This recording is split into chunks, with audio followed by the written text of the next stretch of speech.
Ethan Cole a enfoncé le dernier piquet de clôture dans la terre sèche de l'été et n'a rien ressenti. C'était ça le pire. Ce n'était plus la douleur, c'était le néant. 2 ans qu'il avait enterré sa femme. 2 ans que Sir Ranch n'avait pas entendu la voix d'une femme ou le rire d'un enfant. Il avait fait de la paix avec le silence. Puis les coups ont commencé. Si cette histoire vous touche, abonnez-vous à cette chaîne, suivez chaque partie jusqu'à la fin et laissez un commentaire pour me dire de quelle ville vous regardez. Je veux voir jusqu'où cette histoire voyage.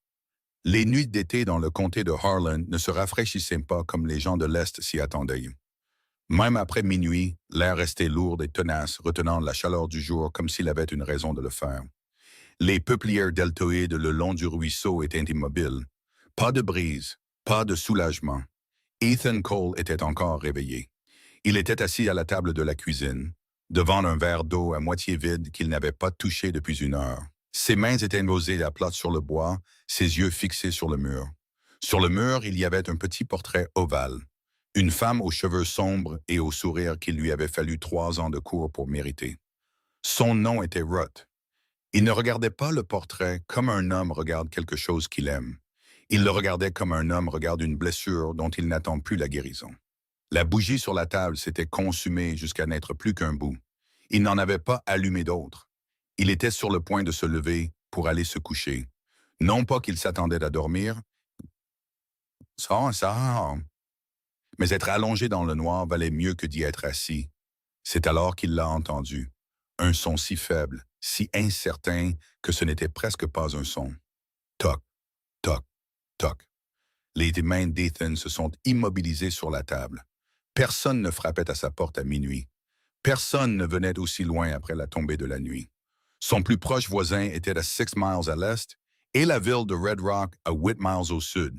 Il avait délibérément rendu cet endroit difficile d'accès et les gens de Red Rock l'avaient respecté en n'essayant pas de venir. Toc, toc, plus fort cette fois, insistant, et puis une voix. Monsieur. La voix était minuscule, aiguë et fine comme un chant de grillon. Monsieur, s'il vous plaît, je vois votre lumière. Ethan était déjà debout avant même d'avoir pris une décision. Son corps bougeait comme il le faisait quand quelque chose n'allait pas. Vite, directement, sans que l'esprit ne s'y oppose. Il a traversé la cuisine en 4 grandes enjambées, a tiré le verrou en fer et a ouvert la porte. Elle se tenait sur son porche dans une chemise de nuit en coton blanc, pieds nus sur les planches de bois, ses cheveux sombres détachés sur ses épaules. Elle ne pouvait pas avoir plus de 6 ans, peut-être 7. Son visage était strié de larmes séchées et de poussière fraîche. Elle s'agrippait au poteau du porche à 2 mains, comme si c'était la seule chose solide qui restait au monde. Elle le regardait avec les yeux les plus grands et les plus sombres qu'il ait jamais vus chez un enfant. Ethan n'a rien dit. Il n'a pas pu, pendant un instant. « Êtes-vous le rancher ?» demanda-t-elle. « L'homme veuf? Madame Prittenville a dit qu'il y a un homme veuf après le ruisseau. »« Veuf, a dit Ethan. Sa voix était rauque. Il ne l'avait pas beaucoup utilisée ces derniers temps. Madame Puy a dit autre chose sur moi. Elle a dit que vous étiez méchant, a dit la fille simplement. Mais je n'avais nulle part où aller. Quelque chose a bougé dans la poitrine d'Ethan. Quelque chose qu'il n'avait pas ressenti depuis longtemps. Pas tout à fait de la douleur, pas tout à fait de la chaleur. Quelque chose entre les deux, comme une articulation bloquée qui recommençait à fonctionner. « Comment es-tu arrivé ici ?» demanda-t-il. Il s'appuya contre le cadre de la porte et regarda au-delà d'elle, dans la cour sombre. Rien ne bougeait. Pas de cheval, pas de chariot, pas de lanterne sur la route. « Tu as marché? »« Oui, monsieur. »« D'où? » ?»« De l'ancienne propriété de Lord. » Elle a pointé vaguement vers le sud. « Nous y sommes depuis mai. Maman l'a loué à la banque. » Ethan connaissait la propriété de Lord. Il savait que c'était une ruine. Une cabane délabrée que le vieux Silas Delord avait cessé d'entretenir avant de mourir à un demi-mile de la route principale. Pas de puits utilisable, un porche qui s'affaissait au milieu. Il le savait parce qu'il était passé devant il y a 2 semaines et s'était dit qu'aucune personne décente ne devrait vivre là. « Ça fait 3 miles, a-t-il dit. « Oui, monsieur, tu as marché 3 miles dans le noir, pieds nus. » La fille a baissé les yeux vers ses pieds, puis l'a regardé de nouveau. « J'ai surtout couru. » Il l'a étudié un moment. Elle avait peur. Il le voyait à la façon dont son menton tremblait. à la façon dont ses doigts blancs serraient ce poteau. Mais elle se tenait droite. Elle avait marché 3 miles dans le noir et frappé à la porte d'un homme que toute la ville qualifiait de méchant. Et elle était toujours là à le regarder dans les yeux. « Comment t'appelles-tu? » demanda-t-il. « Clara. Clara Hale. »« Qu'est-il arrivé, Clara? » Son menton a cessé de trembler. Sa mâchoire s'est crispée. Et quand elle a parlé, sa voix était très basse et très certaine. Comme le sont les voix quand les mots qu'elles contiennent sont trop lourds pour être portés à plein volume. Maman ne veut pas se réveiller. Ethan l'a fait entrer en moins de 30 secondes. Il a tiré une chaise de la table et l'a soulevée dessus. Elle était légère comme une feuille de maïs, et il a senti un œuf froid se former dans son estomac. Puis il est allé au poêle et a ravivé les braises. Il a rempli une tasse en fer blanc avec l'eau du pichet et l'a posée devant elle. « Bois ça, a-t-il dit. » Elle a bu sans se discuter. Il a regardé ses mains trembler autour de la tasse et s'est forcé à penser de manière pratique, à penser à ce qu'il fallait faire. C'est comme ça qu'il avait survécu ces 2 dernières années, en restant dans le pratique, en évitant les sentiments. « Raconte-moi ce qui s'est passé, » dit-il en tirant la chaise en face d'elle. « Depuis le début, ne saute rien. » Clara a posé la tasse avec précaution. Ses pieds pendaient au-dessus du sol. « Maman est malade. Elle a dit qu'elle a des vertiges. Elle en a eu un ce matin, mais elle a dit que ça allait. Elle a préparé le souper, nous avons mangé, elle m'a raconté une histoire et je me suis endormi. Elle a fait une pause. Quand je me suis réveillé, il faisait noir et elle n'avait pas allumé la lampe. Elle était par terre, à côté de son lit. Elle est tombée. Je ne sais pas. Peut-être. La voix de Clara est devenue fine. J'ai essayé de la réveiller. Je l'ai secouée et je l'ai appelée et elle a fait un bruit, un petit bruit, alors je sais qu'elle n'est pas. Elle s'est arrêtée, a dégluti difficilement. Mais elle ne veut pas ouvrir les yeux. Ethan était déjà debout. Il y a combien de temps? Je ne sais pas. Longtemps. J'ai essayé de trouver quelqu'un de plus proche, mais il n'y a personne de plus proche. Pas sur cette route. Elle est seule sur ce sol depuis au moins 3 heures. Alors, a dit Ethan, plus pour lui-même que pour la fille. Il se déplaçait dans la cuisine, enfilant ses bottes, attrapant la lanterne sur l'étagère. « Comment s'appelle ta maman? »« Margaret Hale. Elle a de la famille dans le coin. Quelqu'un en ville. »« Non, monsieur. Nous venons du Missouri. »« Il n'y a que nous. » Il a regardé la fille, puis l'a vraiment regardée. Voyager seul depuis le Missouri, louer une cabane délabrée à une banque. Et maintenant, sa fille est dans la cuisine d'un étranger au milieu de la nuit parce qu'il n'y avait personne d'autre. Le tableau complet de la situation s'est imposé à lui d'une manière qu'il ne voulait pas examiner de trop près.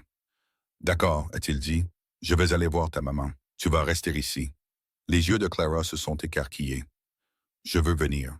Je sais que tu veux. C'est ma maman. » « C'est vrai, a dit Ethan, et sa voix est sortie stable et basse, comme il parlait aux chevaux effrayés. Et je vais la ramener ici. Et quand elle se réveillera, tu seras la première chose qu'elle verra. Mais pour l'instant, j'ai besoin que tu restes ici parce que ce sera plus rapide sans toi. Et la vitesse compte, tu comprends? » Clara l'a regardé fixement pendant un long moment. Sa mâchoire était toujours crispée. « Vous promettez de la ramener? » a-t-elle dit. Le mot « promesse » l'a frappé là où il n'avait plus de défense. Il n'avait fait de promesse à personne depuis 2 ans. En fait, il avait cessé de croire à l'utilité des promesses après la mort de Ruth, parce que les promesses supposaient qu'on avait son mot à dire sur ce qui se passait, et le monde lui avait appris le contraire. Mais cet enfant avait marché 3 miles pieds nus dans le noir et demandé à un homme que toute la ville qualifiait de méchant de sauver sa mère. Et elle le regardait comme si elle avait décidé, malgré tout, de lui faire confiance. « Je le promets. » Ethan a dit. Il a chevauché à vive allure. La nuit d'été était sans souffle et sans lune, et la route vers le sud n'était que d'ombre et de bruit de sabots. L'herbe sèche sur les bords était pâle contre l'obscurité. Il tenait la lanterne éloignée de son corps en chevauchant, la laissant projeter sa lumière vers l'avant. Il a poussé le cheval plus vite qu'il n'aurait dû sur cette route, et il n'a pas pensé à Ruth. Il a pensé à Margaret Hale, allongée sur le sol d'une cabane. Il a pensé que 3 heures, c'était long pour être inconsciente. Il a pensé à la voix de la fille quand elle avait dit « Elle ne veut pas se réveiller ». Cette qualité particulière de contrôle que les enfants utilisent quand ils essaient de ne pas s'effondrer. Quand ils comprennent, à un niveau animal, que s'effondrer n'aidera pas. Il avait déjà entendu cette qualité de voix auparavant. En lui-même, après le départ du docteur et le silence de la maison. Non, s'est-il dit, pas maintenant, reste dans le pratique. Il a trouvé la cabane des Delors à la lueur de la lanterne, en retrait d'un étroit chemin de terre qui n'était presque plus un chemin. Le porche s'affaissait méchamment au milieu. La porte était ouverte. Clara l'avait laissée ouverte en courant. Il est descendu de cheval avant que l'animal ne soit complètement arrêté, a passé les rênes autour du poteau du porche et est entré. Elle était par terre, à côté du lit, exactement là où Clara l'avait décrite. Elle était jeune, plus jeune qu'il ne s'y attendait, quelque part dans la trentaine, avec des cheveux sombres étalés sur le plancher. Son visage était pâle même à la lumière de la lampe, pâle et immobile. Elle portait une simple chemise de nuit en coton, pas de chaussures, et elle s'était cogné le côté de la tête en tombant. Il y avait du sang séché sur sa tempe. Pas beaucoup, mais assez pour le voir. Ethan s'est accroupi à côté d'elle et a posé 2 doigts sur sa gorge. Un pouls, régulier et présent. Pas fort, mais il était là. Il a expiré un souffle qu'il ne savait pas qu'il retenait. Madame Hale, il a gardé sa voix ferme, délibérée. Margaret, vous m'entendez? Rien. Aucune réponse. Aucun battement de cils. Il a posé sa main à plat sur son front. De la fièvre. Pas brûlante, mais réelle. Il a regardé rapidement autour de la cabane. Elle était propre et soigneusement entretenue malgré son mauvais état. Une petite table avec 2 chaises, un lit d'enfant dans le coin avec une courte pointe pliée dessus. Une étagère de nourriture. Une Bible à la couverture déchirée. Quelqu'un avait mis des fleurs sauvages séchées dans une tasse en fer blanc sur le rebord de la fenêtre. Ce sont les fleurs qui l'ont touché, d'une certaine manière. Le petit acte obstiné de transformer un endroit délabré en un foyer. D'accord, dit-il doucement. Je vais vous emmener dans un endroit sûr. Vous n'avez rien à faire. Il l'a soulevée avec précaution. Elle n'était pas lourde et ce nœud froid dans son estomac s'est resserré. Et il l'a portée jusqu'au cheval. Clara était assise sur la même chaise où il l'avait laissée. Elle n'avait pas bougé. Elle était assise, les mains jointes sur ses genoux, ses pieds n'atteignant toujours pas le sol. Elle a levé les yeux quand la porte s'est ouverte, avec une expression si ouvertement terrifiée et pleine d'espoir à la fois, qu'Ethan a senti quelque chose se fissurer dans sa poitrine, le long d'une faille dont il ignorait l'existence. « Maman » a-t-elle murmuré. « Elle est vivante » a dit Ethan immédiatement. Elle respire, elle a de la fièvre, et elle s'est cogné la tête en tombant.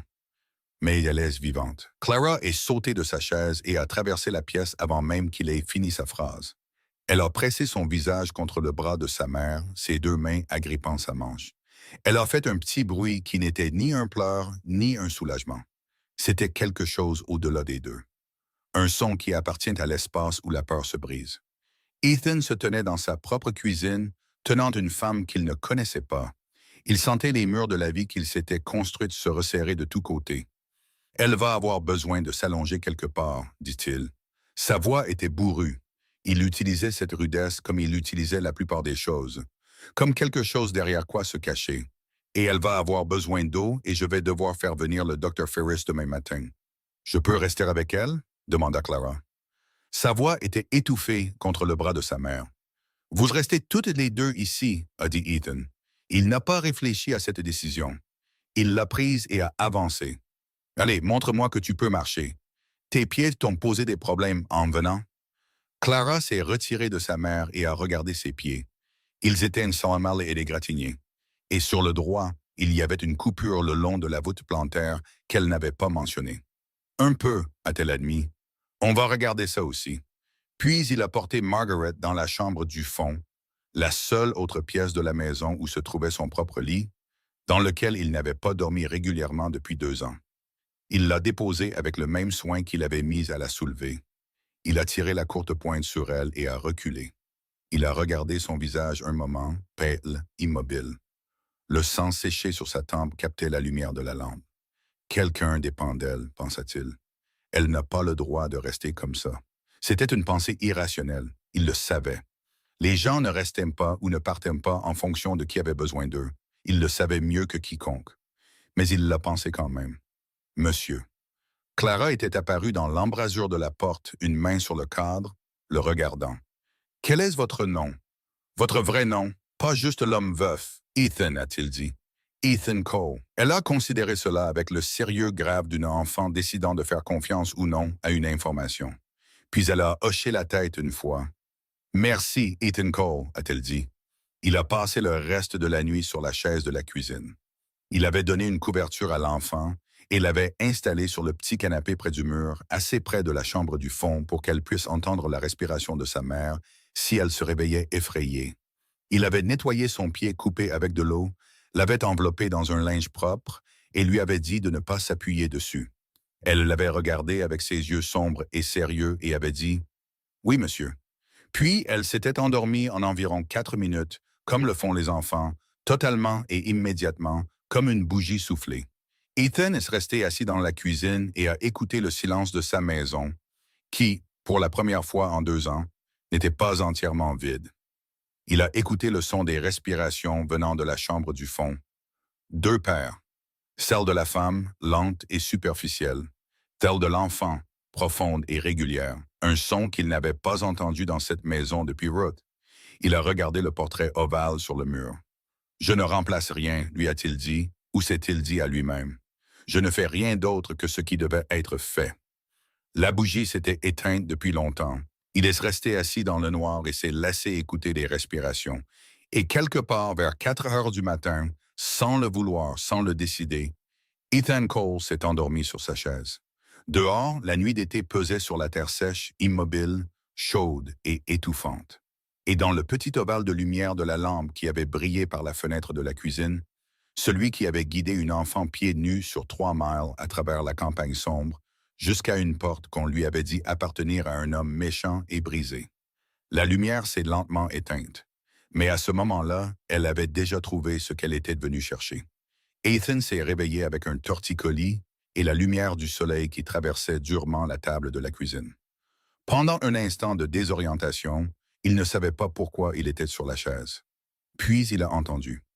De petits pas, prudents et délibérés, se déplaçant sur le plancher de la chambre du fond. Et tout ce qui s'était passé la nuit précédente lui est revenu d'un seul coup, comme une vague froide. Il était sur ses pieds avant d'être complètement réveillé. Clara se tenait à côté du lit quand il a poussé la porte. Elle avait tiré le petit tabouret du coin et était assise dessus, le menton dans les mains. Elle regardait le visage de sa mère avec l'attention concentrée et sans ciller de quelqu'un qui avait décidé que regarder assez fort pourrait faire une différence. Elle n'a pas sursauté quand Ethan est entré. Elle a juste levé les yeux vers lui avec ses yeux sombres et sérieux. « Elle respire toujours », a dit Clara. J'ai vérifié. Sa poitrine monte et descend. Ethan a traversé la pièce et a posé sa main sur le front de Margaret. La fièvre était toujours là. Si quoi que ce soit, elle avait augmenté pendant la nuit. Sa peau était sèche et chaude sous sa paume et la couleur de son visage n'était pas bonne. Trop grise pour l'été. « Tu es réveillé depuis combien de temps ?» demanda-t-il. « Depuis avant que les oiseaux ne commencent. » Il a regardé l'enfant. Elle avait des cernes sous les yeux et ses cheveux étaient en désordre. Et elle était assise là, à regarder sa mère avec une expression de férocité absolument silencieuse, comme si elle pouvait la maintenir en vie par pure obstination. « Tu as mangé quelque chose ?» demanda-t-il. « Non, monsieur. Viens. » Il lui a touché brièvement l'épaule. « Je vais chercher le docteur Ferris. »« Tu vas manger quelque chose d'abord. » Clara n'a pas bougé. « Et si elle se réveille pendant que tu es parti, alors elle te trouvera ici, » a dit Ethan, « juste là où elle a besoin de toi. » Cela l'a fait descendre du tabouret. Il a laissé Clara à table avec du pain, des haricots froids et un verre de lait de la traite du matin. Et il est parti pour Red Rock plus vite qu'il n'avait chevauché depuis longtemps. La ville commençait à peine à s'animer quand il est arrivé dans la rue principale. Le magasin général déverrouillait sa porte d'entrée. Hester Crane balayait les marches de sa pension. 2 hommes devant le magasin de fourrage échangeaient des opinions sur des choses sans importance. Chacun d'eux s'est arrêté et a regardé fixement quand Ethan Cole est descendu au milieu de la rue. Il n'était pas venu en ville depuis 6 semaines. Il venait, prenait ce dont il avait besoin et repartait. Il ne s'arrêtait pas. Il ne parlait pas. Il avait conclu cet arrangement avec Red Rock il y a 2 ans, et Red Rock, pour la plupart, l'avait honoré. Il s'est arrêté devant la maison du Dr. Ferris et a frappé si fort que la porte a tremblé dans son cadre.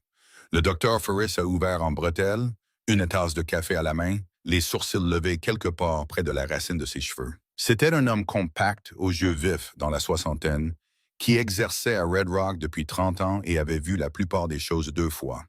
Il avait aussi été le médecin de Ruth Cole, et il était l'une des rares personnes en ville à avoir essayé de prendre des nouvelles d'Ethan après les événements et à s'être fait refouler. Ethan Cole, dit-il, Seigneur Dieu, on dirait que tu as dormi sur un piquet de clôture. J'ai besoin que tu viennes chez moi, a dit Ethan. J'ai une femme avec un traumatisme crânien et de la fièvre. Elle est inconsciente depuis hier soir. Ferris a posé la tasse de café sans un mot de plus et a attrapé son manteau. Ils sont retournés en grande partie en silence, ce qui convenait à Ethan. Mais à mi-chemin, Ferris a dit sans regarder. « Qui est-ce? » Elle s'appelle Margaret Hale. Elle loue la propriété de l'art depuis mai. Sa fille est venue me voir hier soir. Clara, a dit Ethan, 6 ans. Ferris est resté silencieux un moment. Je ne savais pas qu'il y avait quelqu'un chez les Dillard. Moi non plus. Elle a de la famille, un mari. Veuve, a dit Ethan. Elle vient du Missouri. Juste elle deux. Ferris l'a regardé de côté. Un regard de médecin, exercé et indéchiffrable. Tu vas bien, Ethan? Je vais bien, a dit Ethan. Je fais ce qui doit être fait. Ferris a reporté son regard sur la route. Oui, dit-il après une pause. Je suppose que oui. Clara se tenait sur le porche quand ils sont arrivés.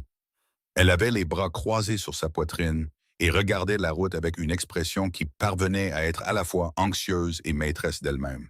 Et quand elle a vu Ethan, elle a laissé tomber ses bras et s'est redressée avec un soulagement si visible que Ferris a fait un petit bruit sous son souffle. « C'est le docteur? » a-t-elle crié. « C'est le docteur, » a dit Ethan. Elle a fait un bruit, a dit Clara, sa voix montant d'un ton. Environ une demi-heure après ton départ. Elle a fait un bruit, une sorte de gémissement, et sa main a bougé, ses doigts ont bougé. Ethan était descendu de son cheval et se dirigeait vers le porche. Elle a ouvert les yeux. Non, mais elle a bougé. Clara ouvrait déjà la porte, montrant le chemin. C'est bon, n'est-ce pas? Ça veut dire qu'elle revient. Ferris les a suivis avec sa sacoche et est allé directement dans la chambre du fond. Il a posé sa sacoche par terre et s'est penché sur Margaret avec l'efficacité vive et sans hâte d'un homme qui avait passé des décennies à faire face aux urgences sans sourciller. Ethan se tenait dans l'embrasure de la porte. Clara se tenait à côté de lui, son épaule pressée contre son bras. Il n'était pas sûr qu'elle s'en rende compte et il ne s'est pas écarté. Blessure à la tête superficielle, a dit Ferris presque pour lui-même. La fièvre est le principal souci. Qu'est-ce qu'elle a mangé? Il a levé les yeux vers Ethan. Je ne sais pas.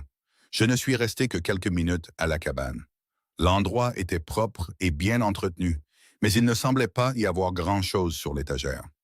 Ferris a regardé Clara. « Ta maman a bien mangé ces derniers temps, ma chérie? » Clara a hésité. « Elle me donnait la plupart de la nourriture, dit-elle.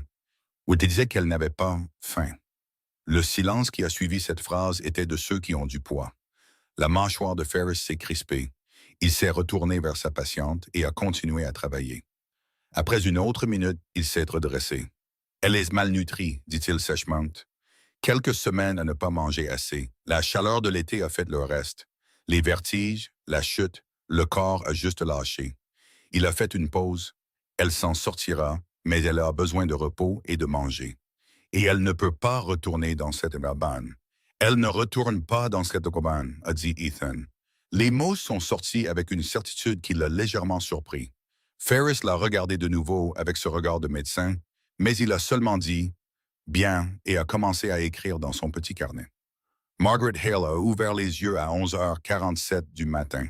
Ethan connaissait l'heure exacte parce qu'il regardait l'horloge sur l'étagère de la cuisine.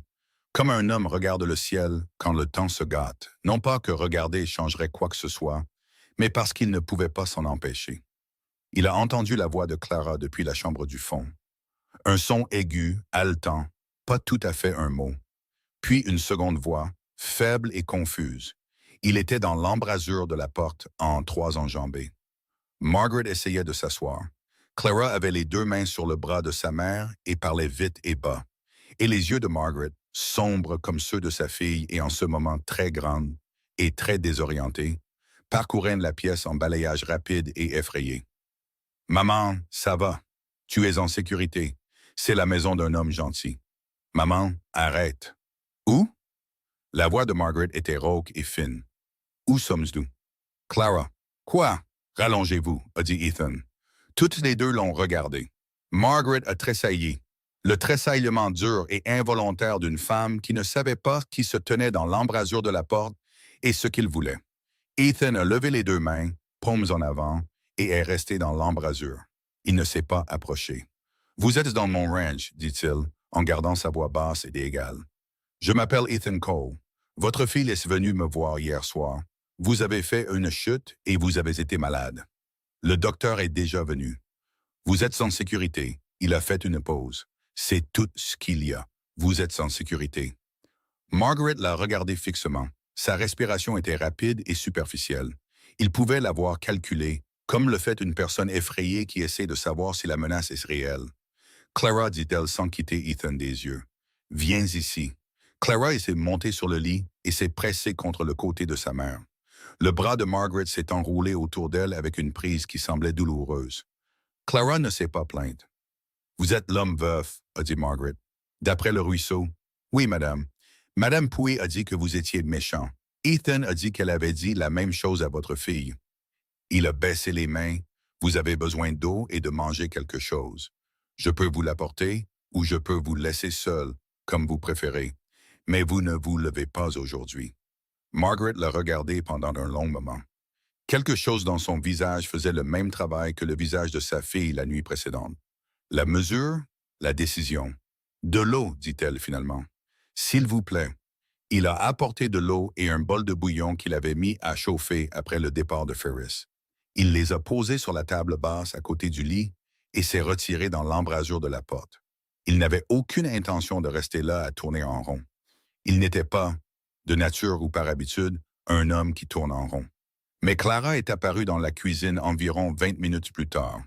Elle se tenait au bord de la table de la cuisine et le regardait avec une expression qu'il ne pouvait pas tout à fait lire.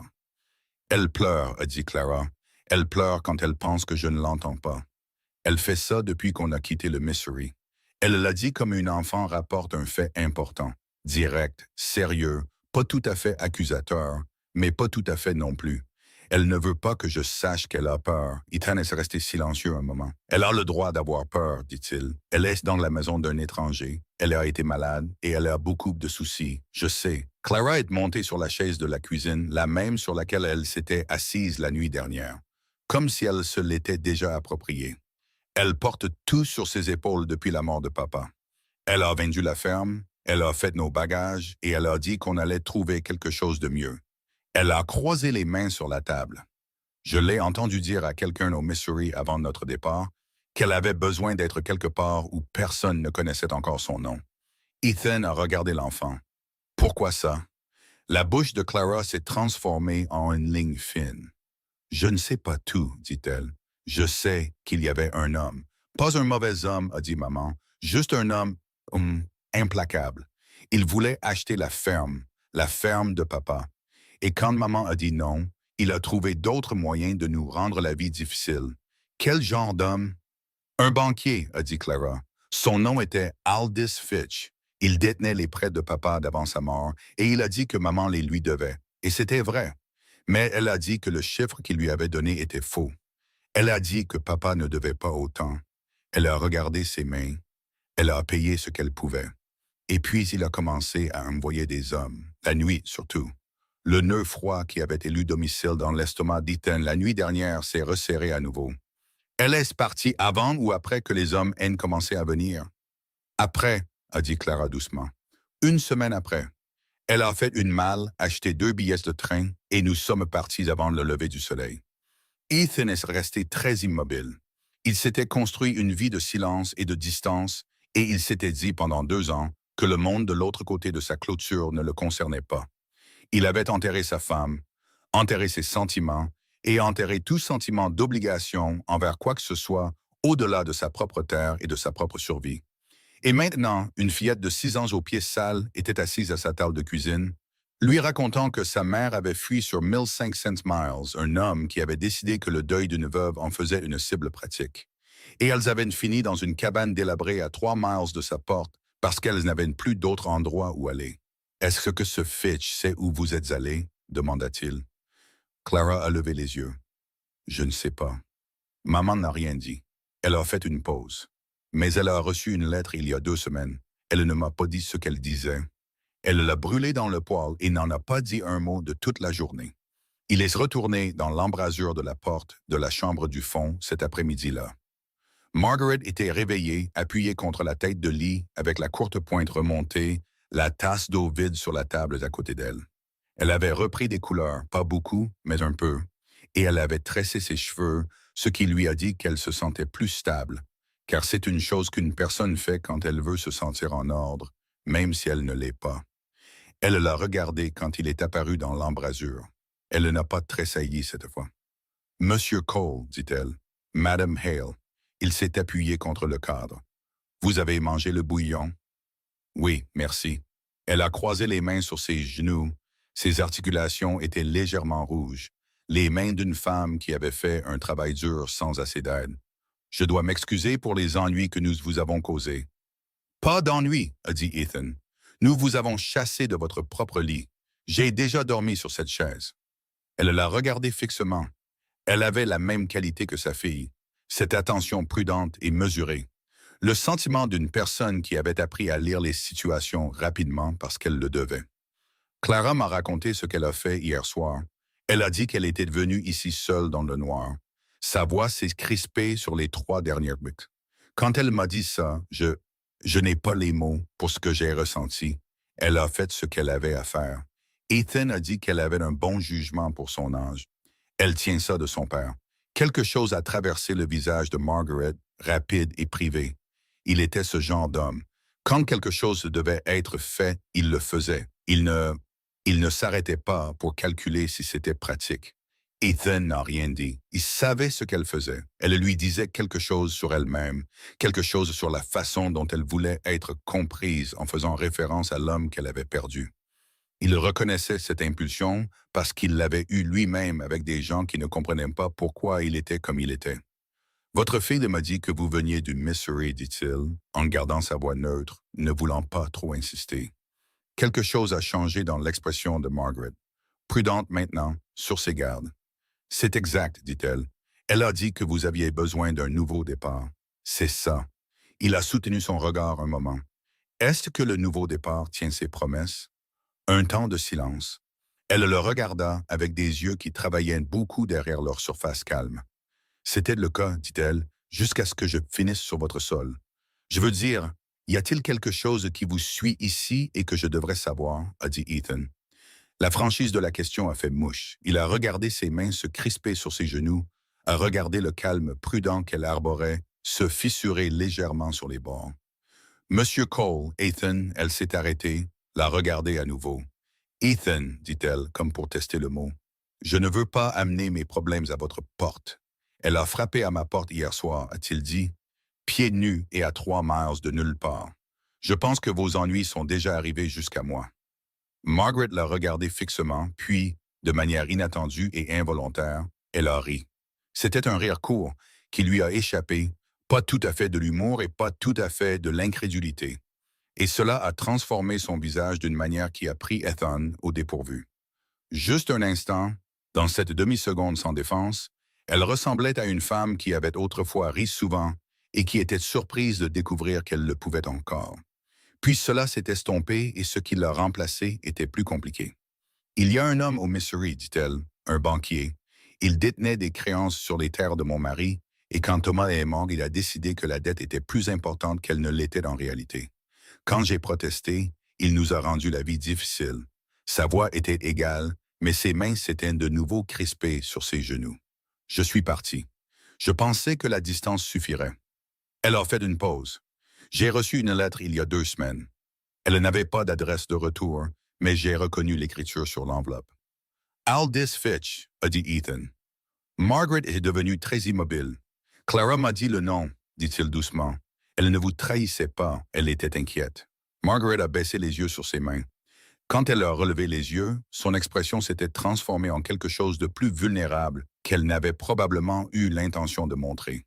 La lettre disait qu'il avait localisé certaines dettes qui étaient transférables d'un État à l'autre, dit-elle.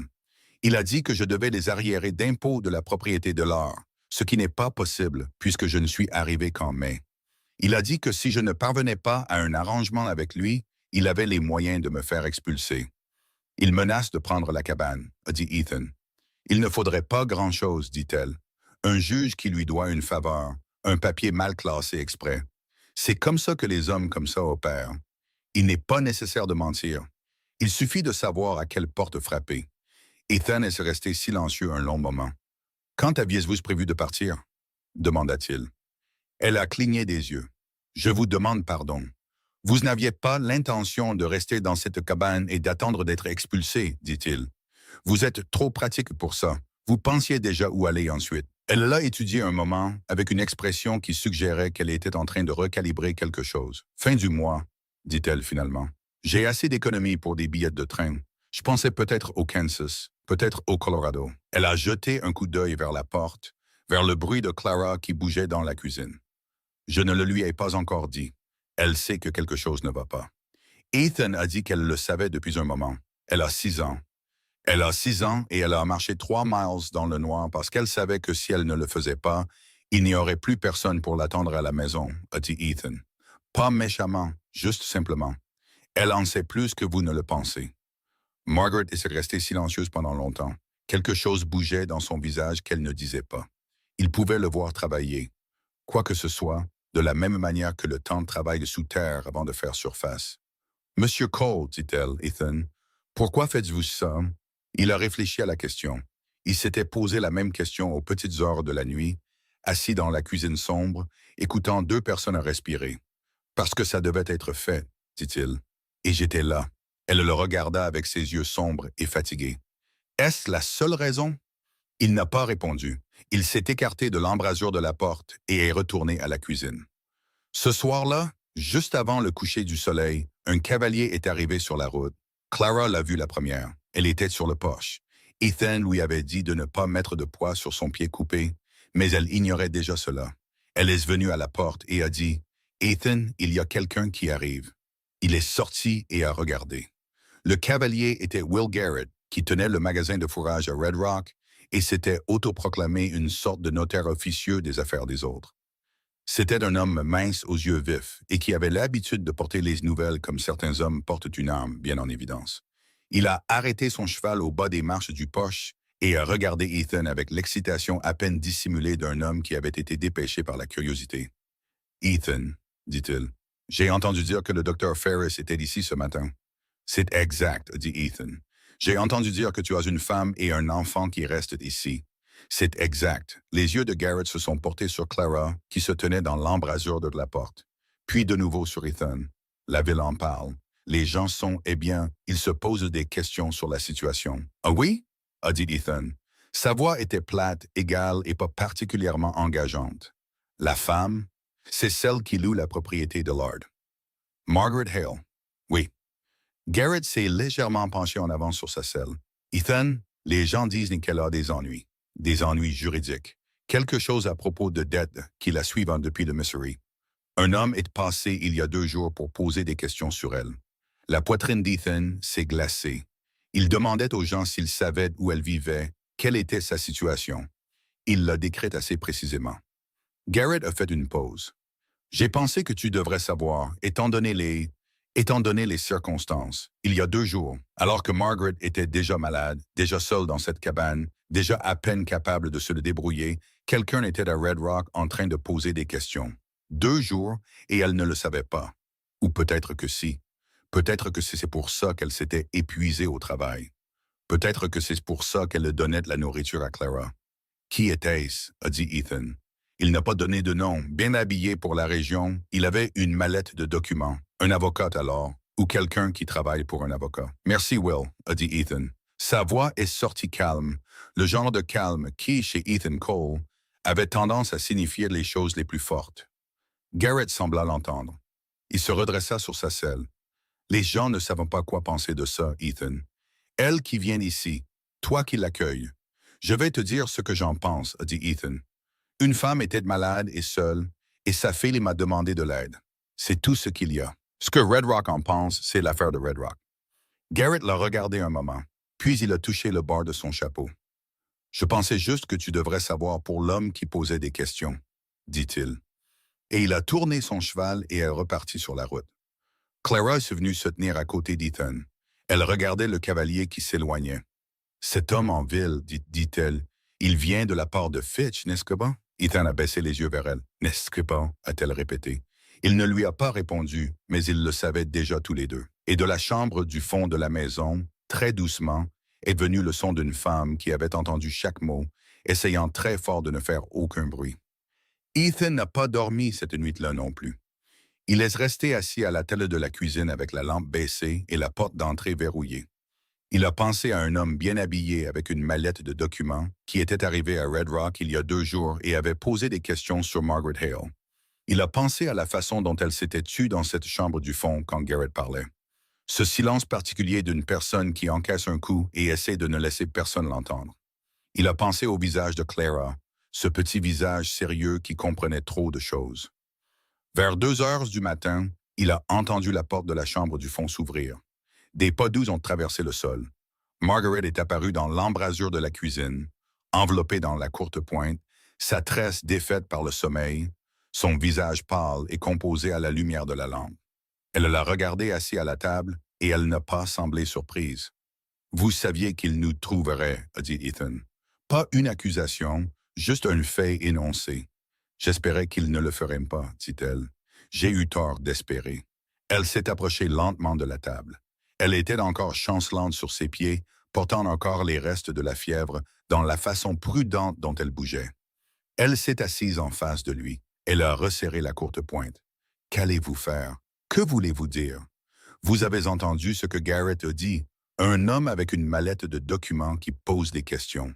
Ses yeux étaient directs et fatigués. Cela signifie que Fitch a déjà trouvé quelqu'un de local. Quelqu'un qui peut déposer des papiers ici, qui connaît le juge du comté. Il ne fait rien sans avoir toutes les pièces en place d'abord. Elle a fait une pause. Il viendra lui-même ensuite.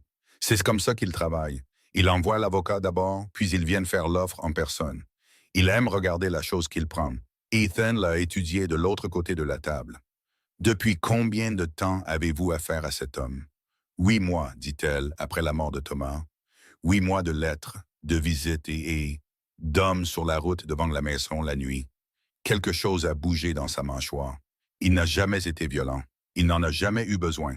Il a juste appliqué une pression constante jusqu'à ce que les gens autour de vous commencent à se demander si vous n'êtes pas le problème. Sa voix est restée égale. Je suis parti parce que Clara commençait à faire des cauchemars. Elle avait 6 ans et elle se réveillait en hurlant. Ethan est resté silencieux un moment.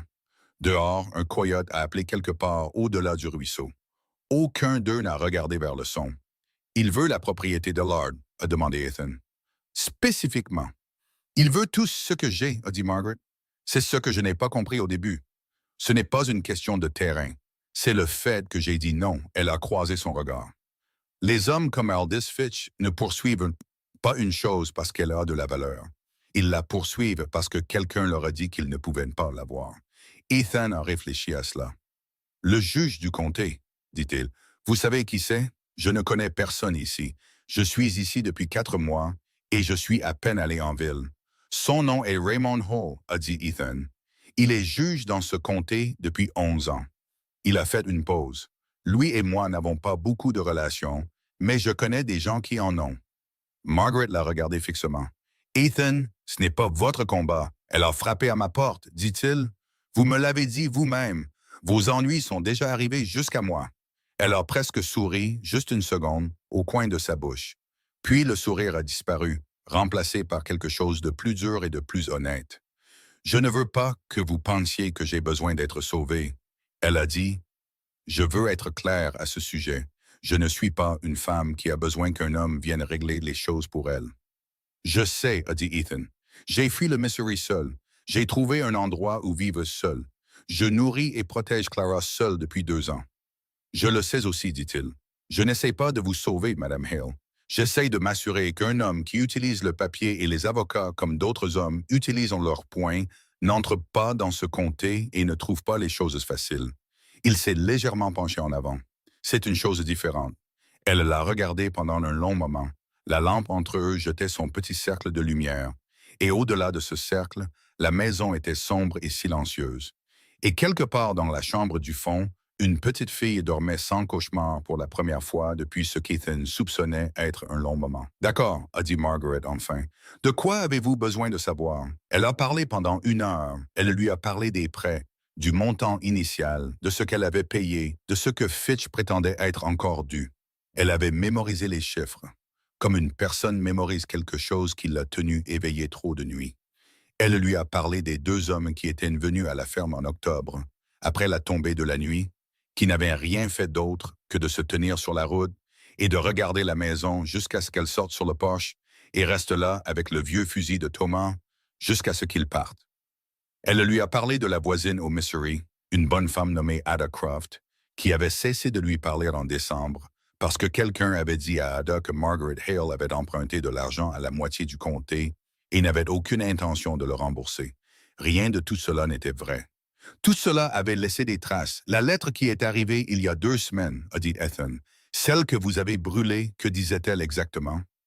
Les mains de Margaret se sont crispées sur la courte pointe. Elle disait qu'il avait acquis le privilège fiscal sur la propriété de l'or auprès d'un détenteur à Kansas City. Il disait que le privilège était valide et dû. Il disait que le montant était de 312 $.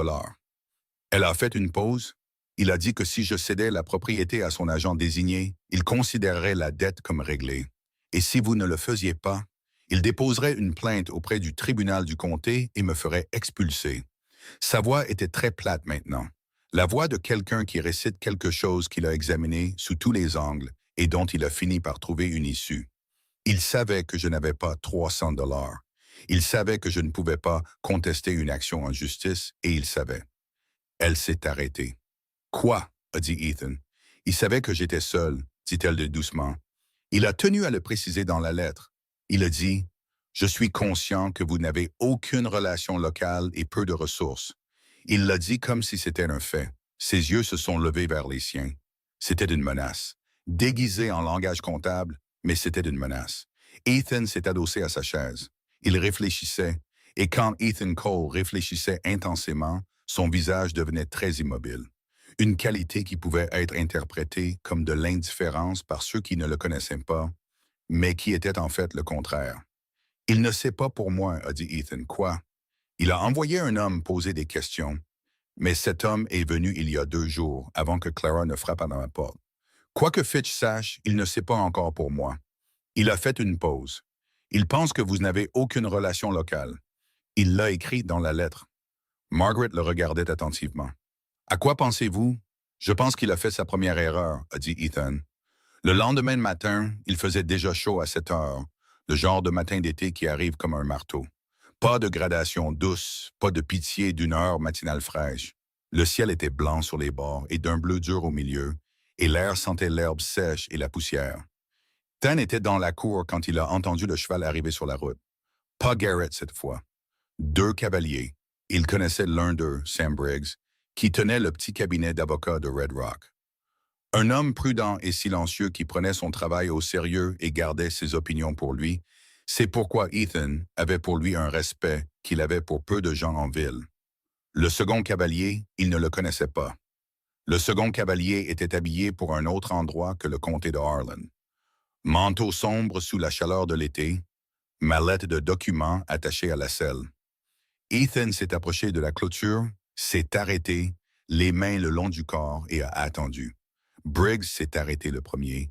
Il avait l'air mal à l'aise. « Ethan, dit-il, bonjour. Désolé de venir ici sans... »« Qui est-ce » a dit Ethan. Le second homme est descendu de cheval avec aisance et a redressé son manteau.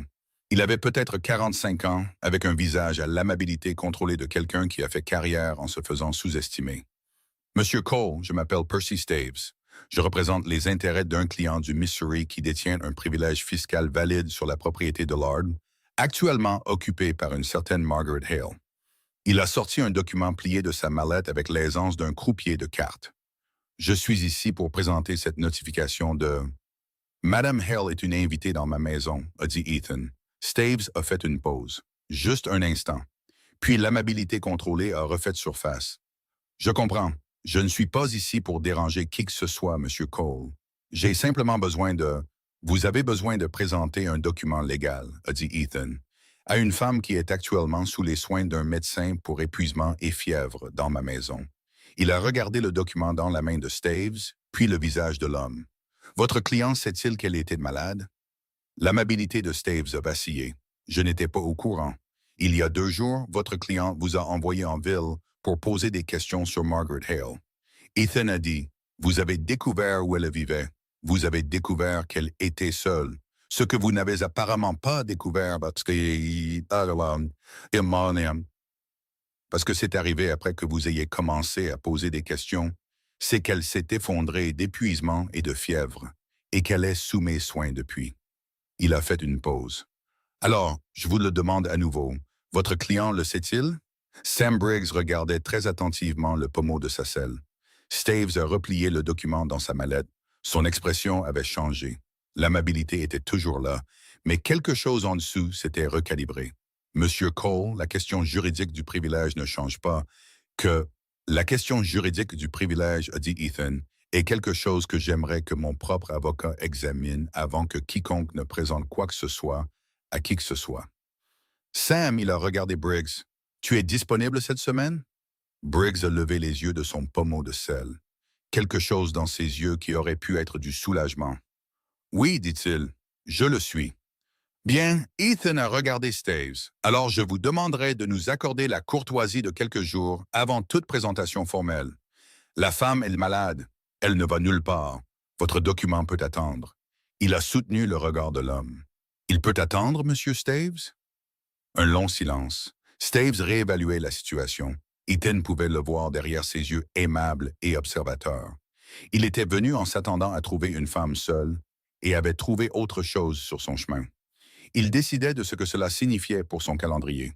3 jours, a finalement dit Staves. 3 jours, a convenu Ethan. Staves est remonté à cheval et touché le bord de son chapeau dans un geste qui n'était que courtoisie de forme, et est reparti sur la route. Briggs est resté. Il a attendu que Staves soit hors de portée de voix, puis a laissé échapper un long soupir. Ethan, dit-il doucement, le client de cet homme a des relations. J'ai fait des recherches sur le nom quand il est arrivé en ville. Aldous Fitch. Il fait ça dans au moins 3 comtés que je connais. Il trouve une veuve, trouve une dette, la transforme en acquisition de propriété. Il a fait une pause. Le privilège est peut-être valide, je n'ai pas encore vu les papiers. Mais même si c'est le cas, il y a des moyens de le contester. Il y a des questions sur la chaîne de titre de la propriété de l'or que j'avais l'intention d'examiner pour mes propres raisons. Il a croisé le regard d'Ethan. « Donne-moi ces 3 jours. »« Tu les as, » a dit Ethan. Briggs est parti. Ethan s'est retourné vers la maison. Clara se tenait à la fenêtre. Margaret était sortie du lit l'après-midi. Elle avait ignoré les instructions du médecin, ce à quoi Ethan s'attendait. Elle était assise à la table de la cuisine avec une tasse de café et la posture prudente d'une femme fatiguée d'être à l'horizontale et prête à accepter les conséquences de la verticalité. Elle avait repris des couleurs et ses yeux étaient clairs. Elle avait aussi, remarqua Ethan, tout entendu. « Briggs peut t'aider, dit-il en s'asseyant en face d'elle. J'ai entendu. Sa voix était mesurée, pensant à voix haute, prudente. 3 jours. Ce n'est pas beaucoup de temps. C'est plus que ce que tu avais avant. » Elle a regardé sa tasse de café, puis lui. « Ethan, que fait Fitch quand quelqu'un se met en travers de son chemin? Quand quelqu'un résiste vraiment? Que veux-tu dire? » « Je veux dire, il n'y est pas habitué, dit-elle. Au Missouri, chaque fois que je résistais, il intensifiait. C'était comme il ne pouvait pas accepter la résistance. Il envoyait une autre lettre, un autre homme. Il trouvait un autre angle. Ses mains étaient à plat sur la table. S'il découvre que vous êtes impliqué, que vous m'aidez, il ne se contentera pas de renvoyer Staves. Il viendra ici lui-même et il cherchera un moyen de pression sur vous. » Ethan n'a rien dit. « En a-t-il à trouver? » a demandé Margaret. La question a atterri carrément. Il a soutenu son regard. « Je suis un veuf avec un ranch de bétail et aucune famille vivante, dit-il. Je ne dois rien à aucune banque. Ma terre est payée et l'acte de propriété est clair. » Il a fait une pause. « Il n'y a pas beaucoup de moyens de pression à trouver. Il y a toujours quelque chose, dit-elle doucement. C'est ce que j'ai appris. Il y a toujours quelque chose qu'un homme comme ça peut utiliser s'il cherche assez fort et a assez d'argent pour financer la recherche. » Elle avait raison. Il savait qu'elle avait raison, et le fait qu'elle l'ait dit directement, de manière pratique, sans l'adoucir, lui a appris quelque chose sur qui elle était. Elle ne lui demandait pas d'être son protecteur. Elle lui demandait d'y aller les yeux ouverts. Je sais ce que je fais, dit-il. Vraiment? Elle l'a dit sans aucune agressivité, juste honnêtement. Parce qu'il y a 2 jours, vous étiez un homme qui n'était pas allé en ville depuis 6 semaines, et maintenant vous êtes à votre clôture à repousser des avocats en mon nom. Elle le regarda fixement. J'ai besoin de savoir que vous avez réfléchi à ce que cela vous coûte. Ethan a regardé le mur un moment, le portrait ovale de Ruth qui le regardait avec ce sourire qu'il lui avait fallu 3 ans pour mériter. Je suis ici depuis 2 ans, dit-il lentement, à gérer cet endroit, à le faire tourner en me disant que c'était suffisant. Juste le faire tourner. Il a fait une pause. Ce n'est pas suffisant, je le sais depuis un moment. Il a regardé Margaret. Ce n'est pas une coûte, c'est la première chose qui m'a semblé valoir la peine d'être faite en 2 ans. La cuisine est devenue silencieuse. Margaret le regarda avec une expression qui était sans défense d'une manière qu'il soupçonnait qu'elle permettait rarement. Quelque chose derrière le calme prudent, quelque chose qui reconnaissait ce qu'il venait de dire pour ce que c'était. Pas une déclaration, juste une affirmation honnête. Et elle ne savait pas trop quoi faire de cette honnêteté. Ethan, commença-t-elle, puis Clara est entrée en courant de la cour. Elle avait ses chaussures. Ethan l'avait forcée à les porter à cause de la coupure, et elle était essoufflée, et son expression était devenue vive et urgente. Il y a quelqu'un sur la route, dit-elle. Pas l'avocat, quelqu'un de différent. Il est assis là sur son cheval depuis 10 minutes, à regarder la maison. Ethan était sur ses pieds avant qu'elle ait fini. Il est allé à la porte et a regardé. Un seul cavalier arrêté au bout de la route, là où elle tournait près des peupliers. Juste assis, n'approchant pas, ne partant pas. Ethan ne pouvait pas distinguer le visage à cette distance, mais le cheval était bon, trop bon pour un cow-boy ou un vagabond. Et l'homme était assis dessus avec l'aisance droite de quelqu'un qui était habitué à être regardé et à trouver cela satisfaisant. Il s'est retourné vers la cuisine. Margaret était venue se tenir derrière lui. Elle a regardé par-dessus son épaule le cavalier. Il a entendu sa respiration changer, juste légèrement, juste assez. « Tu le connais », a dit Ethan. La main de Margaret s'est levée et a agrippé le cadre de la porte. Ses articulations sont devenues blanches. Quand elle a parlé, sa voix est sortie très plate et très contrôlée. La voix qu'elle utilisait quand elle avait le plus peur. « C'est Aldous Fitch », dit-elle. Clara s'est pressée contre le côté de sa mère. Le bras de Margaret s'est automatiquement enroulé autour d'elle, et Ethan a senti toute la température de la maison changer. De la même manière qu'une pièce change quand une porte s'ouvre sur quelque chose de froid, même en plein été. Fitch n'avait pas bougé. Il était juste assis là, sur son bon cheval au bout de la route, dans la chaleur blanche de l'été, à regarder la maison. Sans menacer, sans approcher, juste pour leur faire savoir qu'il était arrivé. Ethan est sorti sur le porche, il a mis son chapeau, s'est approché de la clôture et s'est arrêté là, bien en vue. Il a regardé Fitch de l'autre côté de la route. Fitch l'a regardé. Aucun des 2 hommes n'a bougé pendant un long moment. L'air d'été pesait, sec et total, immobilisant tout. Puis Fitch a tourné son cheval et s'est éloigné. Ethan est resté à la clôture et l'a regardé partir. Il est resté là jusqu'à ce que le son des sabots s'estompe complètement, jusqu'à ce qu'il n'y ait plus sur la route que de la poussière, de la chaleur et le silence dur d'un après-midi d'été. Puis, il s'est retourné vers la maison. Margaret était toujours dans l'embrasure de la porte. Le visage de Clara était pressé contre le côté de sa mère. « Il reviendra », a dit Margaret. « Je sais », a dit Ethan. « Il nous montrait qu'il sait où nous sommes. Je le sais aussi. » Ethan est remonté sur les marches du porche et s'est arrêté devant elle.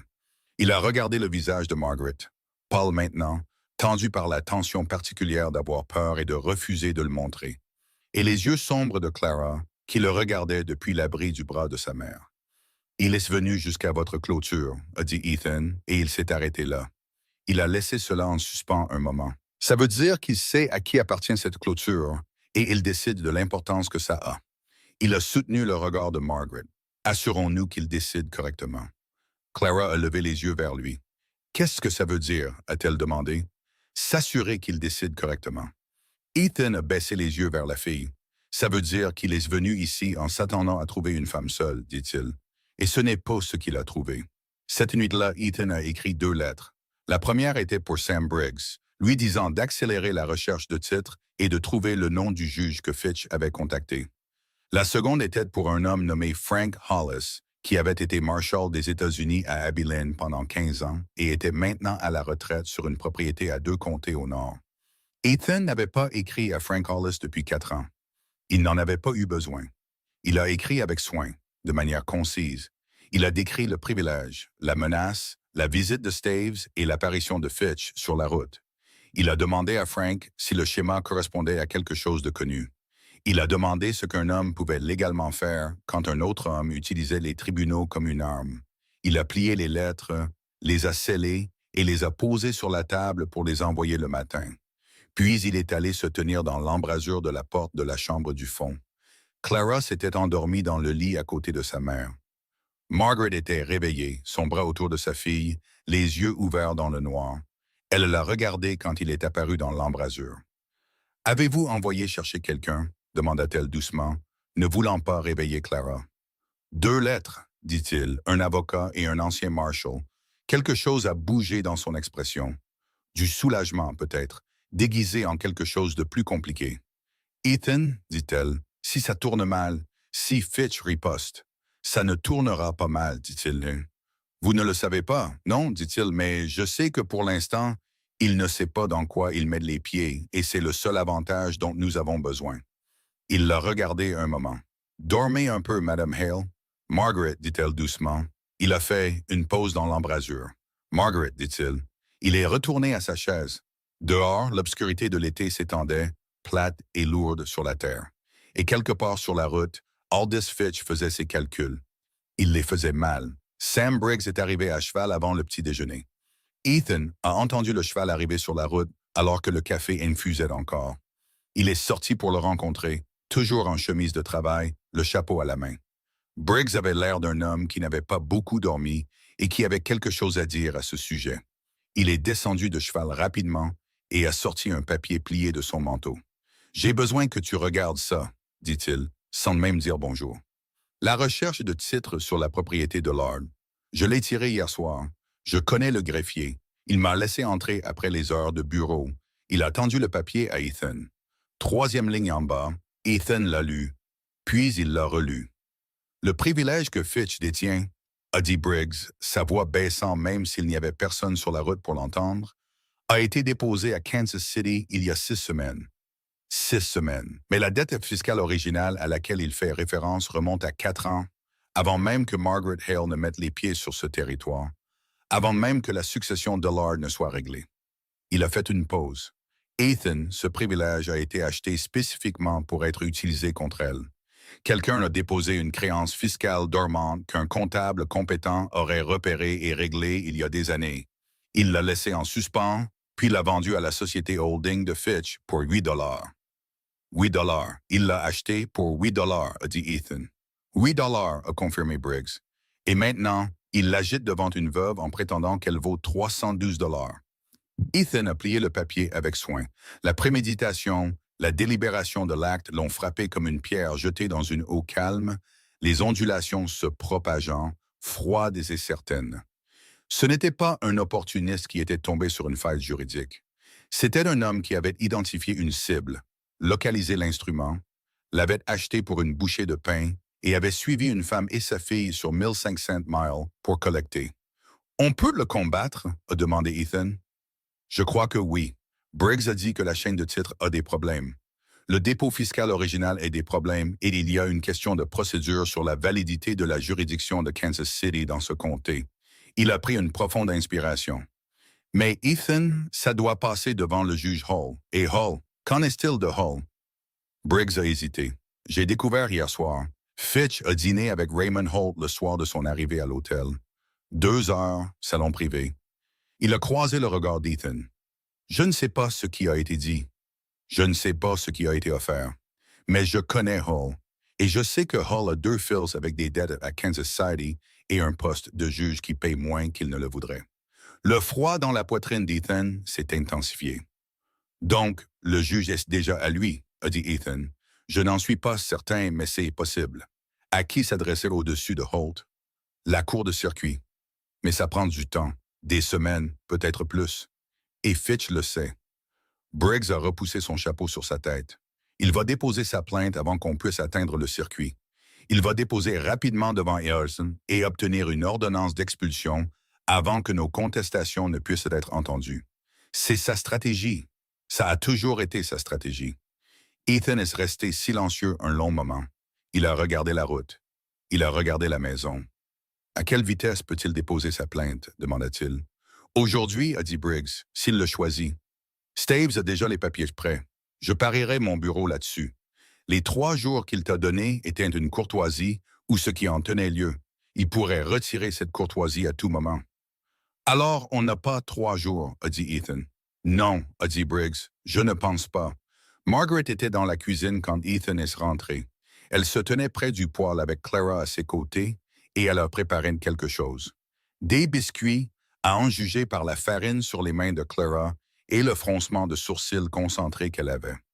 Et pendant une seconde désorientante, Ethan est resté dans l'embrasure de la porte et a senti la domesticité de la scène heurter quelque chose en lui qu'il gardait lourdement. Puis Margaret a levé les yeux et a lu sur son visage. « C'est grave, dit-elle. « Asseyez-vous, dit-il. À quel point, Ethan? » Il lui a tout raconté. Tout. Les 8 $, les papiers pré-remplis, le dîner avec Hall. Il a observé son visage pendant qu'il parlait. Elle n'a pas bronché. Elle a écouté avec l'immobilité concentrée d'une personne qui s'est déjà préparée à recevoir de mauvaises nouvelles et a décidé à l'avance de ne pas craquer. Quand il a fini, elle est restée silencieuse un moment. Clara avait arrêté de pétrir la pâte et regardait sa mère. « Il l'a acheté pour 8 $, a finalement dit Margaret. Oui, elle a expiré par le nez, lentement, de manière contrôlée. 8 $, a-t-elle répété. Et la deuxième fois qu'elle l'a dit, la platitude de sa voix s'était légèrement fissurée. Pas en larmes, mais en quelque chose qui ressemblait plus à de la fureur. Cette fureur profonde et ancrée d'une femme qui a été traitée comme une quantité à gérer et qui est finalement arrivée au bout de sa volonté de l'accepter. « Maman, a dit Clara. « Je vais bien, a dit Margaret. Elle n'allait pas tout à fait bien, mais presque. Je vais bien. » Elle a posé ses mains à plat sur la table. « Qu'est-ce qu'on fait? » Briggs va déposer une contestation sur la chaîne de titre aujourd'hui. Ethan a dit que cela n'empêchera pas Hall de délivrer une ordonnance d'expulsion, mais cela crée un dossier que la cour de circuit devra reconnaître. Il a fait une pause. J'attends aussi des nouvelles de Frank Hollis. Si Fitch a fait ça dans d'autres comtés, et Briggs dit que c'est le cas, il pourrait y avoir un intérêt fédéral dans ce schéma. Ça change la donne, et si Hollis ne répond pas, attends. À l'âge d'âge, on se débrouille avec ce qu'on a dit Ethan. Margaret le regarda directement. « Vous voulez dire qu'on se repose sur vous, dit-elle. Votre nom, votre propriété, votre histoire dans ce comté. » Il n'a pas répondu, ce qui était une réponse en soi. Elle a secoué la tête lentement. « Ethan, je vous ai dit que je ne voulais pas de ça. Je ne veux pas être la raison pour laquelle quelqu'un s'en prend à vous. » Margaret. Il a dit son nom comme il disait la plupart des choses, simplement, sans fioriture. Laissez-moi vous dire quelque chose sur Aldous Fitch. Il est venu dans ce comté à la recherche d'une femme seule. Ce qu'il a trouvé, c'est une femme dans ma maison, avec mon nom derrière elle, avec mon avocat qui dépose des papiers et mes lettres qui partent à des contacts fédéraux. Ce n'est pas la situation pour laquelle il avait calculé. Il a soutenu son regard. La plus grande chose que nous puissions faire en ce moment, c'est de le laisser continuer à découvrir qu'il avait tort. Clara a tiré la manche de sa mère. C'est ce qu'il a dit d'avant. Elle a dit à Margaret très sérieusement. Il a dit que Fitch est venu ici en s'attendant à te trouver seul, et ce n'est pas ce qu'il a trouvé. Et puis il m'a dit que ça veut dire que Fitch doit décider si ça compte. Elle a levé les yeux vers Ethan. Est-ce que c'est le cas? A-t-il décidé? Ethan a regardé la fille. Il est sur le point de le faire, dit-il. Fitch est arrivé à 11 heures. Pas Staves cette fois, Fitch lui-même, sur son bon cheval. Il a remonté la route sans aucune hésitation, sans la distance calculée de la veille. Il a chevauché directement jusqu'à la porte, s'est arrêté, et est resté là avec l'air composé et patient d'un homme qui a décidé que les politesses étaient terminées. Ethan était déjà dehors. Il s'y attendait. Quand on bluffe un homme le matin, on n'attend pas le soir pour sa réponse. Il était sorti de la maison 10 minutes plus tôt et avait dit à Margaret de rester à l'intérieur avec Clara et de ne pas sortir, quoi qu'elle entende. et Margaret l'avait regardé un moment avec une expression qu'il ne pouvait pas entièrement lire. Puis elle avait dit très doucement, « Fais attention. Pas de la manière dont les femmes le disent quand elles veulent dire « ne te blesse pas ». De la manière dont elles le disent quand elles veulent dire « je te confie quelque chose qui compte ». Il se tenait à la clôture et regardait Fitch descendre de cheval. Aldous Fitch avait peut-être 50 ans, avec un visage qui avait été beau autrefois et qui avait depuis acquis la qualité posée et satisfaite d'un homme qui avait passé des décennies à obtenir ce qu'il voulait. Il était bien habillé, ce manteau sombre encore, trop formel pour la chaleur, porté avec l'intention délibérée de quelqu'un qui utilise la présentation comme une forme d'autorité. Il ne portait aucune arme visible, et il n'en avait pas besoin. Ses armes étaient les papiers dans sa maillette de Staves et le juge qui avait partagé son dîner. Monsieur Cole, dit-il agréablement, de la même manière que Staves était agréable, comme une technique. J'apprécie que vous me rencontriez directement. Je crois que c'est l'approche la plus efficace. Je suppose que oui, a dit Ethan. Fitch s'est approché de la clôture et s'est arrêté à 3 pieds de distance. Assez près pour rendre la conversation intime, pas assez près pour être agressif. Une distance calculée, nota Ethan. Tout ce que cet homme faisait était calculé. Je veux que vous compreniez, a dit Fitch, que mes affaires avec Mme Hale sont purement une question juridique. Une dette est due. Je détiens l'instrument de cette dette. J'ai l'intention de la recouvrer. Ce n'est pas personnel. Il a fait une pause. Je n'ai rien contre vous. C'est aimable, a dit Ethan. Je suis un homme raisonnable, a dit Fitch. J'ai toujours préféré la résolution à la confrontation. Si Mme Hale est prête à régler la dette, si un arrangement mutuellement acceptable peut être trouvé, je suis prête à discuter des termes. Peut-être la propriété elle-même, l'acte transféré en pleine satisfaction. Elle repart avec une ardoise propre. Sa fille repart en sécurité. Il a dit le dernier mot avec une emphase particulière. Pas une menace exactement, mais son contour. La forme d'une menace sans aucune exposition légale. C'est sûrement préférable à une procédure judiciaire. Sa fille, a dit Ethan, a 6 ans et aide actuellement sa mère à faire des biscuits dans ma cuisine. Quelque chose a bougé dans les yeux de Fitch, juste brièvement. Je suis heureux d'entendre qu'elle est en sécurité, dit-il doucement. Elle l'est, a dit Ethan. Elles le sont toutes les deux. Elles vont le rester. Il a regardé l'homme fixement. J'ai demandé à mon avocat de déposer une contestation de votre privilège ce matin. J'ai également envoyé une lettre à un ancien marshal des États-Unis qui s'intéresse à certains schémas d'acquisition de propriétés dans plusieurs comtés. Il a fait une pause. J'imagine que Staves vous a parlé des questions de titre, de la question de juridiction en particulier. L'amabilité sur le visage de Fitch était devenue très immobile, un masque se rigidifiant. J'imagine qu'il l'a fait, a continué Ethan. J'imagine aussi que vous avez dîné avec Raymond Hall le soir de votre arrivée et que cette conversation ne portait pas sur la météo. Il a soutenu le regard de Fitch.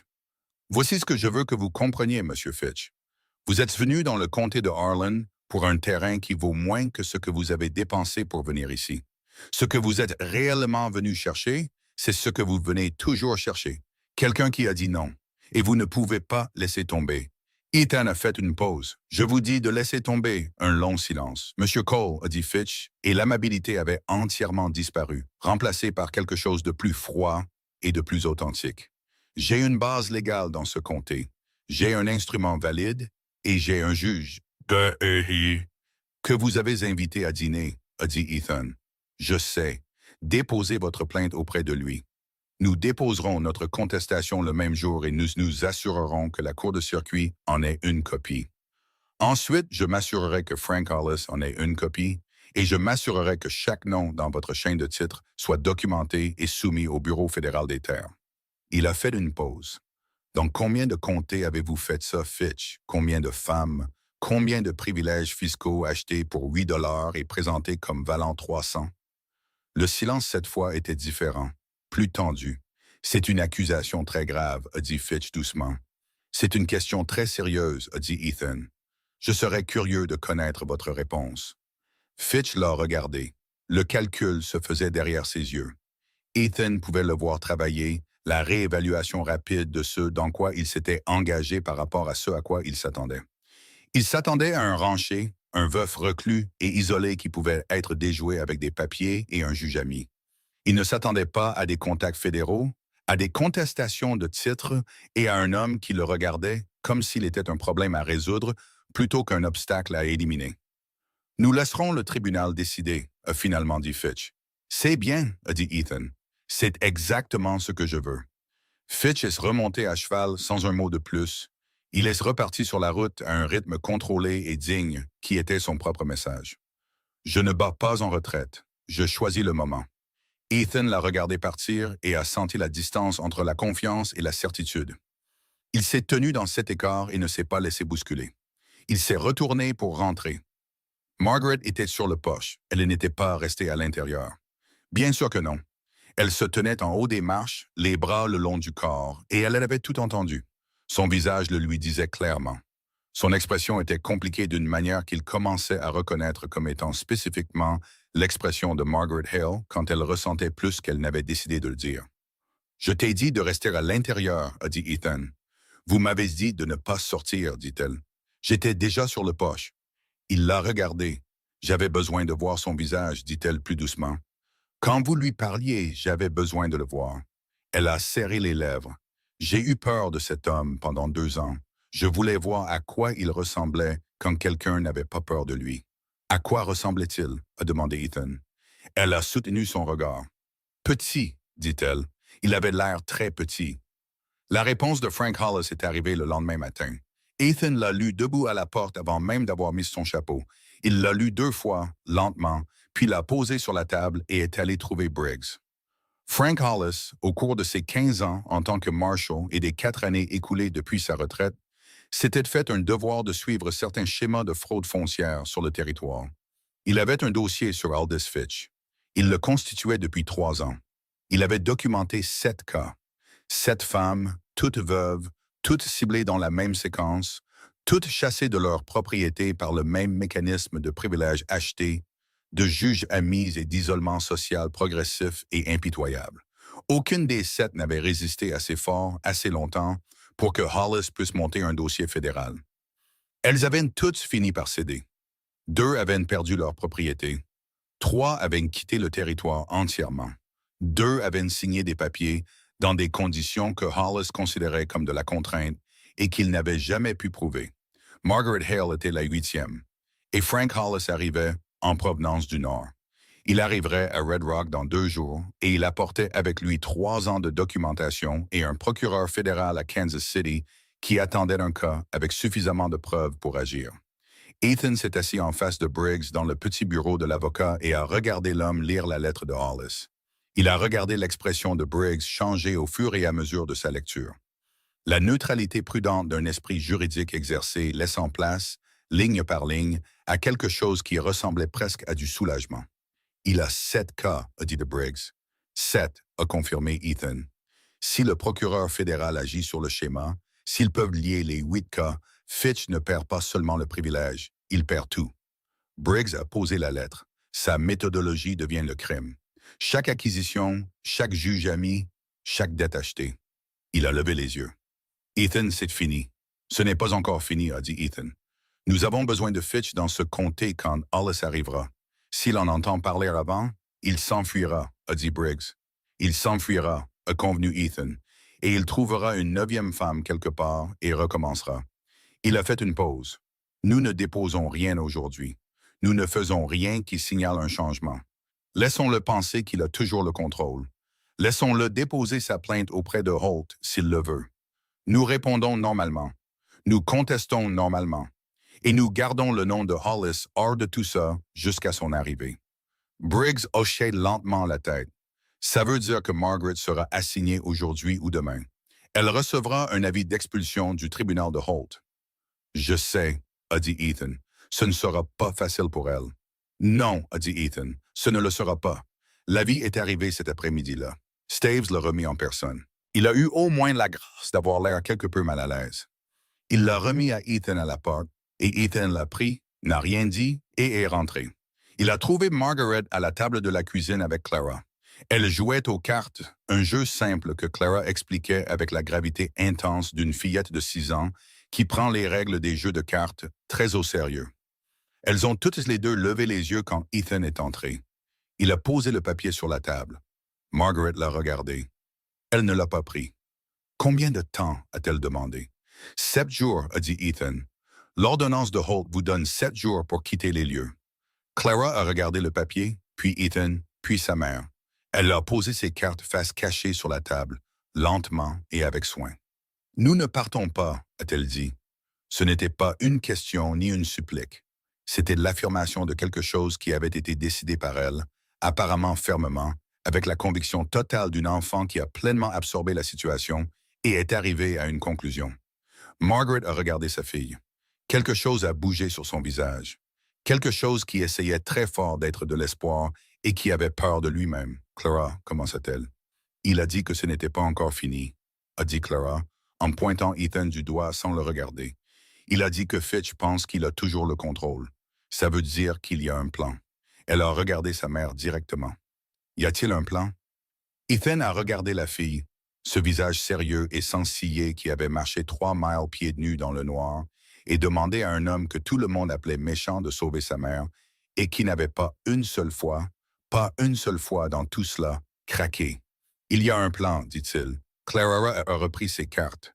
Margaret a regardé Ethan par-dessus la tête de leur fille, et dans ses yeux, il y avait une question qu'elle ne posait pas à voix haute. Quelque chose au-delà de la situation juridique. Quelque chose qui s'était construit depuis la première nuit dans cette cuisine. Quelque chose que tous les deux avaient soigneusement évité d'examiner dans l'intérêt de choses plus pressantes. Il a soutenu son regard un moment, puis il est allé mettre le café à chauffer. Fitch a commis sa deuxième erreur le 4e jour. Il s'était installé à l'hôtel de Red Rock avec la permanence confortable d'un homme certain de l'issue. Et il avait apparemment commencé à parler. Pas fort, pas de manière évidente, mais de la manière dont les hommes comme Fitch parlent quand ils se sentent en sécurité. De petits commentaires au dîner à l'hôtel, de brèves conversations avec le propriétaire du magasin général, un mot ici et là sur les opportunités d'investissement dans le comté une fois que certaines affaires immobilières seraient résolues. Will Garrett a tout entendu et l'a rapporté à Ethan dans les 12 heures. Parce que Garrett était, malgré ses défauts, fiable de la manière dont les porteurs d'informations de la ville sont fiables. Il ne pouvait pas s'en empêcher. Il parle déjà de ce qu'il compte faire de la propriété de Lard, a dit Garrett, légèrement essoufflé. Il a dit à Hester Crane à la pension qu'il avait un acheteur prêt, une société foncière de Kansas City. Il a dit que tout le quartier, après le ruisseau, allait être arpenté pour une route d'accès ferroviaire. Il a regardé Ethan avec des yeux qui étaient passés de l'excitation du commérage à quelque chose de plus sobre. Ethan, ce n'est pas seulement la cabane de Lard, c'est la moitié des pâturages entre ici et la limite du comté. Ethan est devenu très immobile. Il n'est pas seulement après Margaret, dit-il lentement. Je ne pense pas, a dit Garrett. Je pense qu'elle était de la première pièce, la pièce la plus facile. Mais s'il obtient un arpentage pour un accès ferroviaire dans ce quartier, Garrett s'est arrêté, a dégluti. Ça passe par le bord sud de votre propriété aussi. C'était ça. La chose qu'Ethan n'avait pas tout à fait vue, la chose qu'il aurait dû chercher plus tôt. Fitch n'avait pas suivi Margaret Hale sur 1500 miles pour une cabane délabrée et une femme qui avait dit non. Il l'avait suivie parce qu'elle était le point d'ancrage le plus facile dans un plan plus vaste, la porte non verrouillée dans un mur qu'il avait l'intention de traverser. Margaret n'a jamais été la cible. Elle était la clé. Ethan s'est levé. « Où est Briggs? » dit-il. « Son bureau hier soir. » Mais Ethan était déjà en mouvement.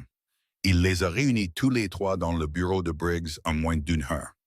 Briggs, Garrett et un homme nommé Cook, qui possédait la plus grande exploitation de bétail à l'est du ruisseau et qui avait plus à perdre d'un arpentage ferroviaire que quiconque dans le comté si cela passait par le mauvais quartier. Cook était un homme grand et silencieux qui élevait du bétail dans le comté de Harlan depuis 20 ans et ne s'énervait pas facilement. Il s'est énervé maintenant. « À quel point en es-tu certain? » dit-il. Garrett l'a entendu de la bouche même de Fitch, a dit Ethan. Et le timing correspond. On ne dépense pas ce genre d'argent pour un privilège fiscal de 300 $. On le dépense si ça vous donne une base légale dans le comté. Une base que vous pouvez utiliser pour faire passer un arpentage. Cook a regardé Briggs. Peut-il faire ça? Obtenir l'approbation d'un arpentage sur un terrain contesté. Si Hall approuve l'ordonnance d'expulsion et que la société holding de Fitch établit la propriété de Lard, Ils ont un point d'ancrage légal, a dit Briggs avec précaution. À partir de là, oui, un arpentage ferroviaire pourrait être déposé. Il faudrait l'approbation du comté, mais... Mais Hall la donnerait, a dit Cook. Hall la donnerait, a dit Briggs. La pièce est devenue silencieuse. Cook a regardé Ethan. Tu as dit qu'un marshal arrivait. Après-demain, a dit Ethan, avec 3 ans de documentation et un procureur fédéral prêt à agir. De quoi as-tu besoin de moi? J'ai besoin que tu fasses quelques visites aujourd'hui, a dit Ethan. Pas à Holt, pas à Fitch, à tes voisins, ceux le long du quartier Est. J'ai besoin qu'ils sachent ce qu'il y a dans cet arpentage, et j'ai besoin qu'ils sachent qu'ils ont 2 jours. Il a fait une pause. Fitch pense que c'est un litige immobilier entre lui et une femme sans relation locale. Je veux qu'il comprenne dans quoi il a vraiment mis les pieds. Cook s'est levé. Il a mis son chapeau. Il a regardé Ethan avec un regard direct et mesuré d'un homme décidant de faire confiance ou non à un autre homme pour quelque chose qui compte. Ma femme a dit quelque chose sur toi la semaine dernière. Cook a dit qu'elle avait dit que Ethan Cole avait des gens qui restaient chez lui. Je lui ai dit que ce n'était pas son genre. Elle a dit que peut-être que ça l'était maintenant. Il a fait une pause. Je pense qu'elle avait raison. Il est sorti. Briggs a regardé Ethan. 2 jours, dit-il. 2 jours, a dit Ethan. Il est rentré chez lui dans l'après-midi d'été torride, le plan établi et les pièces en mouvement. Il a pensé aux 7 femmes qui étaient petit.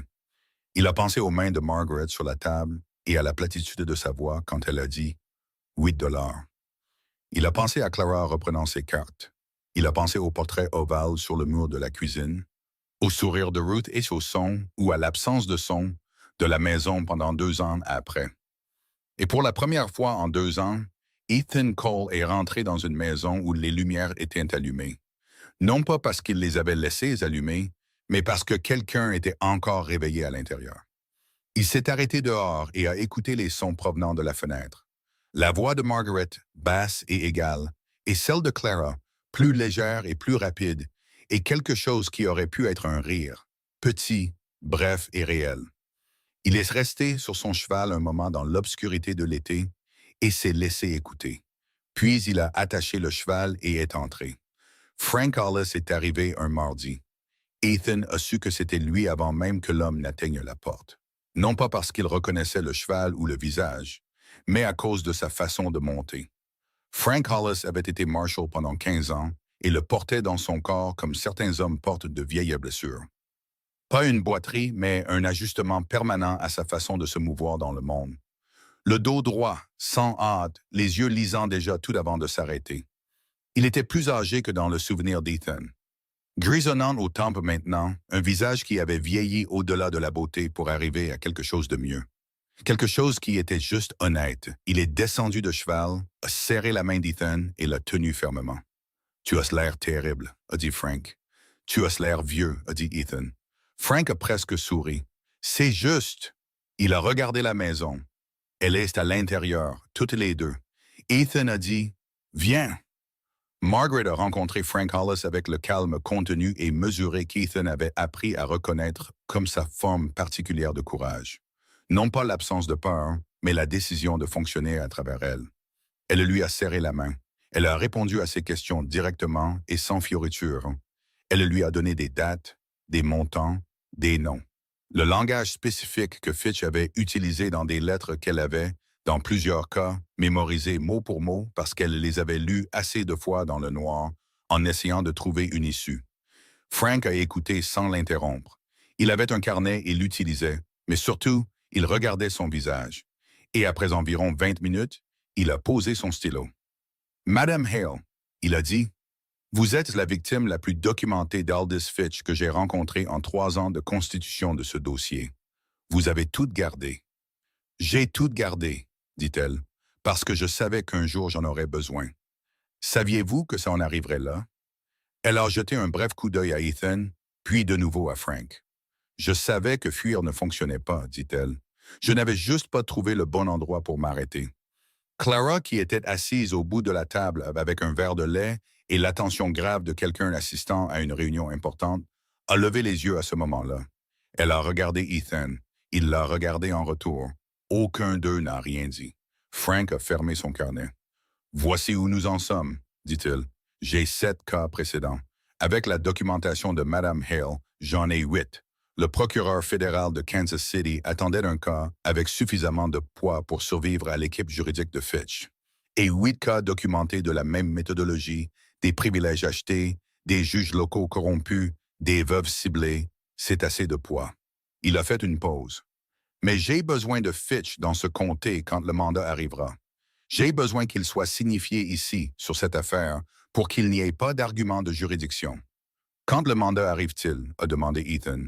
J'ai envoyé un télégramme de la dernière ville. Si Walsh agit aujourd'hui, nous aurons le mandat demain matin. Il a regardé Ethan fixement. Peux-tu garder Fitch ici un jour de plus? Il pense qu'il a une ordonnance d'expulsion qui arrive du tribunal de Holt. Ethan a dit qu'il n'avait aucune raison de partir. Alors laissons-le penser ça. Frank a dit « un jour de plus. Rien ne change. Personne ne montre son jeu. » Il a regardé Margaret. « Pouvez-vous faire ça? » La mâchoire de Margaret était crispée. « Je le fais depuis 2 ans, dit-elle. Un jour de plus, ce n'est rien. Mais cette soirée fut la plus étrange de toutes. » Ethan était conscient de sa précarité. Cette dernière nuit tranquille, avant que tout ne bouge. Et il était conscient, en dessous de cela, de l'autre chose qui s'était construite régulièrement pendant ces 5 jours de crise, de paperasse et de confrontations aux clôtures. La chose qui n'avait aucune urgence pratique, mais qui était présente quand même, insistante et gênante. Comme le sont souvent les choses vraies, il était assis sur le porche après le souper quand Margaret est sortie et s'est assise sur l'autre chaise. Ils sont restés silencieux un moment. L'obscurité de l'été était tombée complètement et les étoiles étaient sorties comme elles ne le font que dans un pays aussi plat et aussi loin de la ville. Énorme, indifférente et étrangement réconfortante. « Frank semble certain, » a dit Margaret. « Frank est prudent, » a dit Ethan. Quand il dit qu'il est certain, il l'est. Elle est restée silencieuse à nouveau. Il pouvait la sentir penser d'où il était assis. « Après-demain, dit-elle.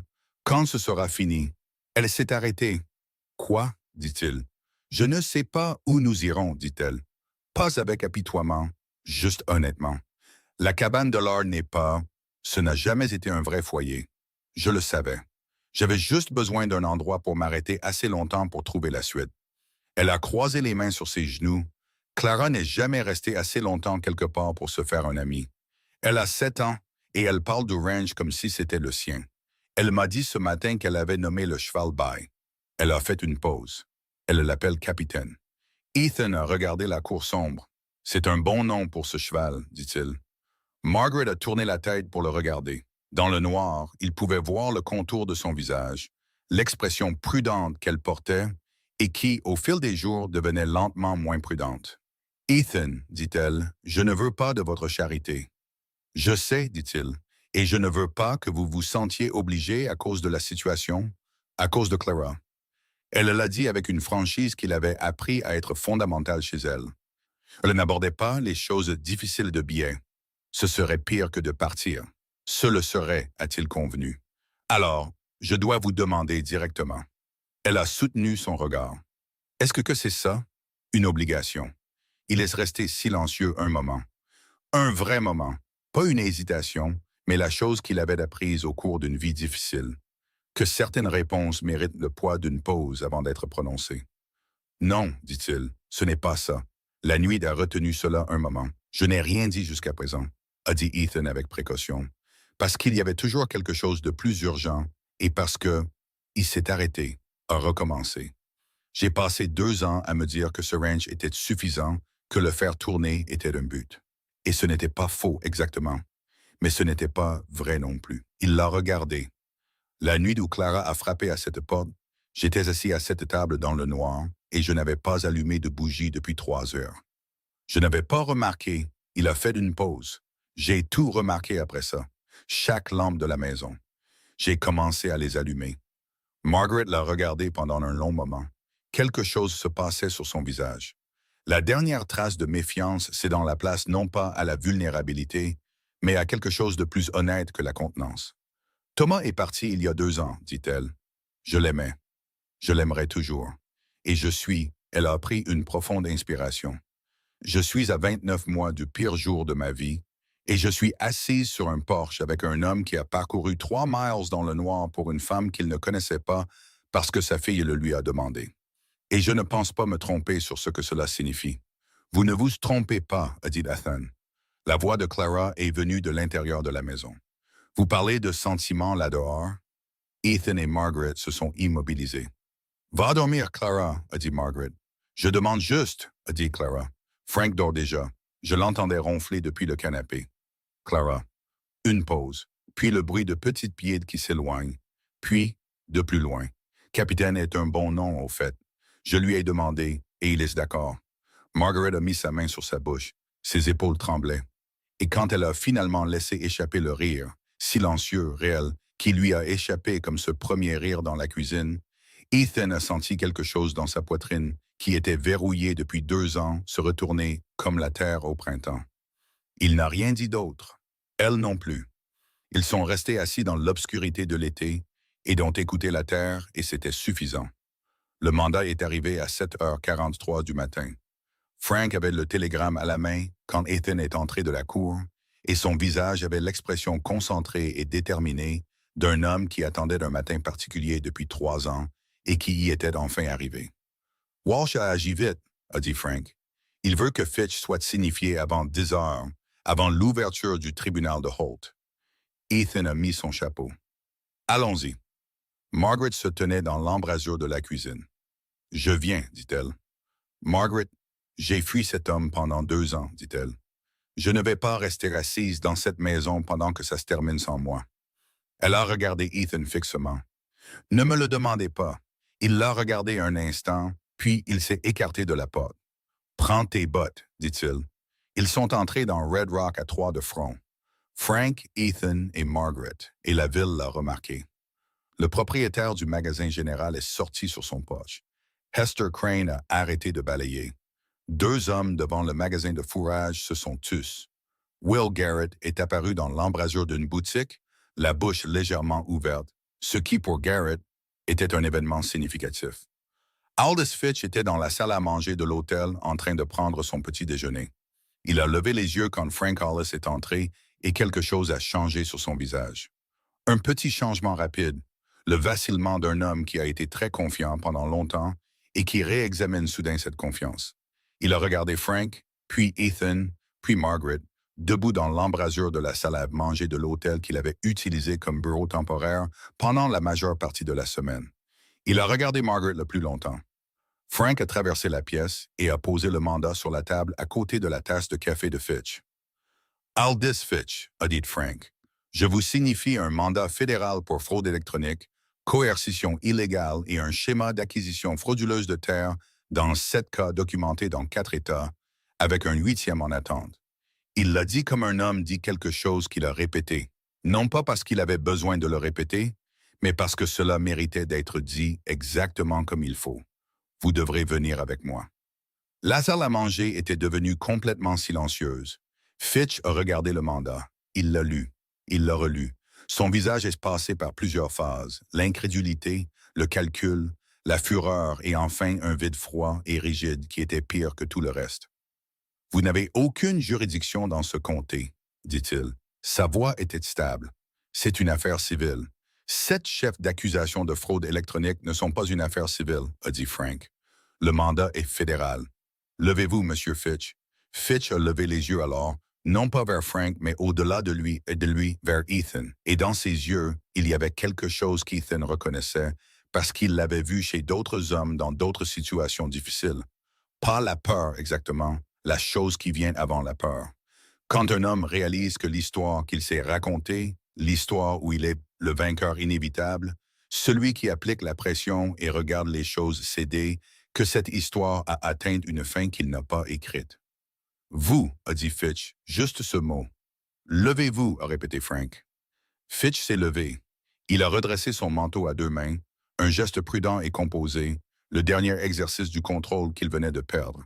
Et il a regardé une dernière fois Margaret. « Ce n'est pas fini, » lui a-t-il dit. Margaret l'a regardé depuis l'embrasure de la porte. Elle avait les mains le long du corps et le menton levé. Elle se tenait à l'entrée de la salle à manger de l'hôtel de Red Rock, au Texas, dans la dure lumière du matin d'été. Et elle ressemblait à une femme qui avait traversé 1500 miles, survécu à une fièvre, reçu un avis d'expulsion et qui était toujours debout. En fait, si, dit-elle. C'est fini. Frank a fait sortir Fitch. La salle à manger est restée silencieuse pendant encore 3 bonnes secondes, puis quelqu'un a commencé à parler, puis quelqu'un d'autre. Et le bruit est monté rapidement et totalement, comme le bruit le fait dans une petite ville quand quelque chose de significatif vient de se produire dans un endroit où de petites choses constituent généralement le significatif. Ethan est venu se tenir à côté de Margaret. Elle regardait la porte par laquelle Fitch venait de passer. Sa mâchoire était crispée, ses yeux brillants et ses mains le long du corps tremblaient très légèrement. Pas de peur, pas de chagrin, mais la libération physique particulière d'un corps qui s'est tenu tendu pendant longtemps et qui vient, pour la première fois, de pouvoir se relâcher. « Tu vas bien? » a dit Ethan doucement. Elle a pris une respiration, puis une autre. « Oui, dit-elle, je vais vraiment, sincèrement bien. » Elle s'est tournée pour le regarder et son expression était ouverte d'une manière qu'il n'avait jamais vue auparavant, complètement sans défense. La dernière couche d'autoprotection qui était en place avait finalement disparu. « C'est censé être comme ça? »« Comme quoi? » a-t-il dit. « Comme si c'était censé se passer exactement comme ça, dit-elle. Comme si chaque chose terrible n'était que la route qui menait d'ici. » Ethan l'a regardé. Il a pensé à Clara à minuit sur son porche, agrippant le poteau à 2 mains. Il a pensé au portrait de Ruth, aux 3 heures sombres et à une bougie qu'il n'avait pas remarqué s'éteindre. Il a pensé à l'espace entre faire tourner quelque chose et la chose étant réellement vivante. « Oui, dit-il, je pense que c'est exactement comme ça que c'est censé être. C'est un 3. Sam Briggs a fait suspendre les procédures en 48 heures. Il s'est avéré que 2 dîners, pas un mais 2, avaient été payés par la société holding de Fitch. Et le second avait impliqué un chiffre qui constituait une incitation claire pour un juge en exercice à statuer favorablement dans une affaire civile. Holt a démissionné avant que Briggs ne puisse déposer la plainte formelle, ce que tout le monde à Red Rock a convenu être l'issue la plus efficace possible pour un comté qui n'avait jamais entièrement fait confiance à Raymond Holt. De toute façon, le privilège sur la propriété de l'or a été annulé. L'ordonnance d'expulsion a été annulée. L'affaire fédérale, au moment où le procureur de Kansas City en a eu fini, était assez importante et documentée pour que l'équipe juridique de Fitch préfère un règlement plutôt qu'un procès. Ce qui signifiait que les 7 autres femmes ont été indemnisées et Margaret Hale a été indemnisée. Et le montant qui lui est revenu n'était pas une fortune, mais c'était suffisant. Assez pour signifier quelque chose. Assez pour signifier que les 2 années de fuite, de ténacité et de donner la nourriture à Clara n'avaient pas été vaines. Elle a pleuré quand Briggs lui a annoncé le chiffre. Elle s'est tournée vers le mur, a mis sa main sur sa bouche et a pleuré pendant environ 30 secondes. Puis elle s'est retournée et l'a remercié d'une voix stable. Et Briggs, qui n'était pas un homme particulièrement émotif, a dû s'éclaircir la gorge 2 fois avant de pouvoir continuer à parler. C'est Clara qui a décidé la première. 3 semaines après l'arrestation de Fitch, un mercredi matin, alors que la chaleur de l'été avait enfin commencé à s'atténuer, Clara est entrée de la cour, s'est tenue dans l'embrasure de la cuisine et a regardé Ethan avec l'expression qu'elle réservait aux annonces importantes. « Je pense que nous devrions rester, » dit-elle. Ethan a levé les yeux de la table. Margaret était au poêle et s'est immobilisée, sans se retourner. « Ah oui, » a dit Ethan. « Capitaine a besoin qu'on s'occupe de lui, » a dit Clara. « Et les biscuits sont meilleurs ici qu'à la propriété de Lord. » Et aussi, elle a fait une pause, pesant la suite. « Aussi, je pense que tu es seul, même si tu ne le dis pas. » Ethan a regardé la fille pendant un long moment. « Je l'étais, » dit-il. « Je le suis moins ces derniers temps. » Clara a hoché la tête, satisfaite. « Alors c'est réglé, » dit-elle avec la finalité complète de quelqu'un qui a bouclé le dernier point d'un ordre du jour important. Margaret s'est retournée du poêle. Ses yeux ont rencontré ceux d'Ethan à travers la cuisine. Il y avait tant de choses dans ce regard. 2 ans de perte de chaque côté, 2 types de deuil différents, et le travail compliqué, réel et sans glamour d'être en vie après la pire des choses. Et ce que cela signifie de trouver, au-delà de la pire des choses, quelque chose qui n'est pas un remplacement, mais qui est sa propre chose entièrement nouvelle. « Clara, » a dit Margaret, « va voir capitaine. Je viens de là. »« Vas-y encore. » Clara a regardé entre eux. Elle a compris vite. Elle a toujours compris vite. Elle a soupiré avec la lassitude théâtrale d'une fillette de 7 ans très mature à l'idée d'être exclue de quelque chose et elle retournait dehors. Ethan s'est levé de la table. Margaret a posé la cuillère qu'elle tenait. Ils se sont rencontrés au milieu de la cuisine, aucun d'eux ne se pressant, aucun d'eux ne remplissant l'espace de mots. Et Ethan a pris sa main, ses deux mains, les a tenues, a regardé son visage et a dit la chose qui attendait d'être dite depuis la première nuit à la lueur de la lampe. « Je ne veux pas que tu partes, dit-il. Pas à cause de Clara, pas à cause de la situation, à cause de toi. Je veux que tu restes à cause de qui tu es. » Il a fait une pause. « Je pense que Ruth t'aurait aimé. Je pense qu'elle t'aurait beaucoup aimé. Et je ne dis pas ça pour compliquer les choses. Je le dis parce que c'est vrai et que les choses vraies doivent être dites. » Margaret a levé les yeux vers lui. Ses yeux étaient humides et elle ne s'en excusait pas. « Je ne suis pas facile, dit-elle. J'ai des opinions et je te les dirai franchement et je ne serai pas toujours reconnaissante et je me battrai contre toi quand je penserai que tu as tort. »« Bien, » a dit Ethan. « J'ai déjà eu tort. » Sa bouche s'est courbée et cette fois, le sourire n'a pas disparu. « Oui, dit-elle. Ethan Cole, nous resterons. » Il l'a attiré à lui lentement et elle est venue sans résistance, son front contre son épaule.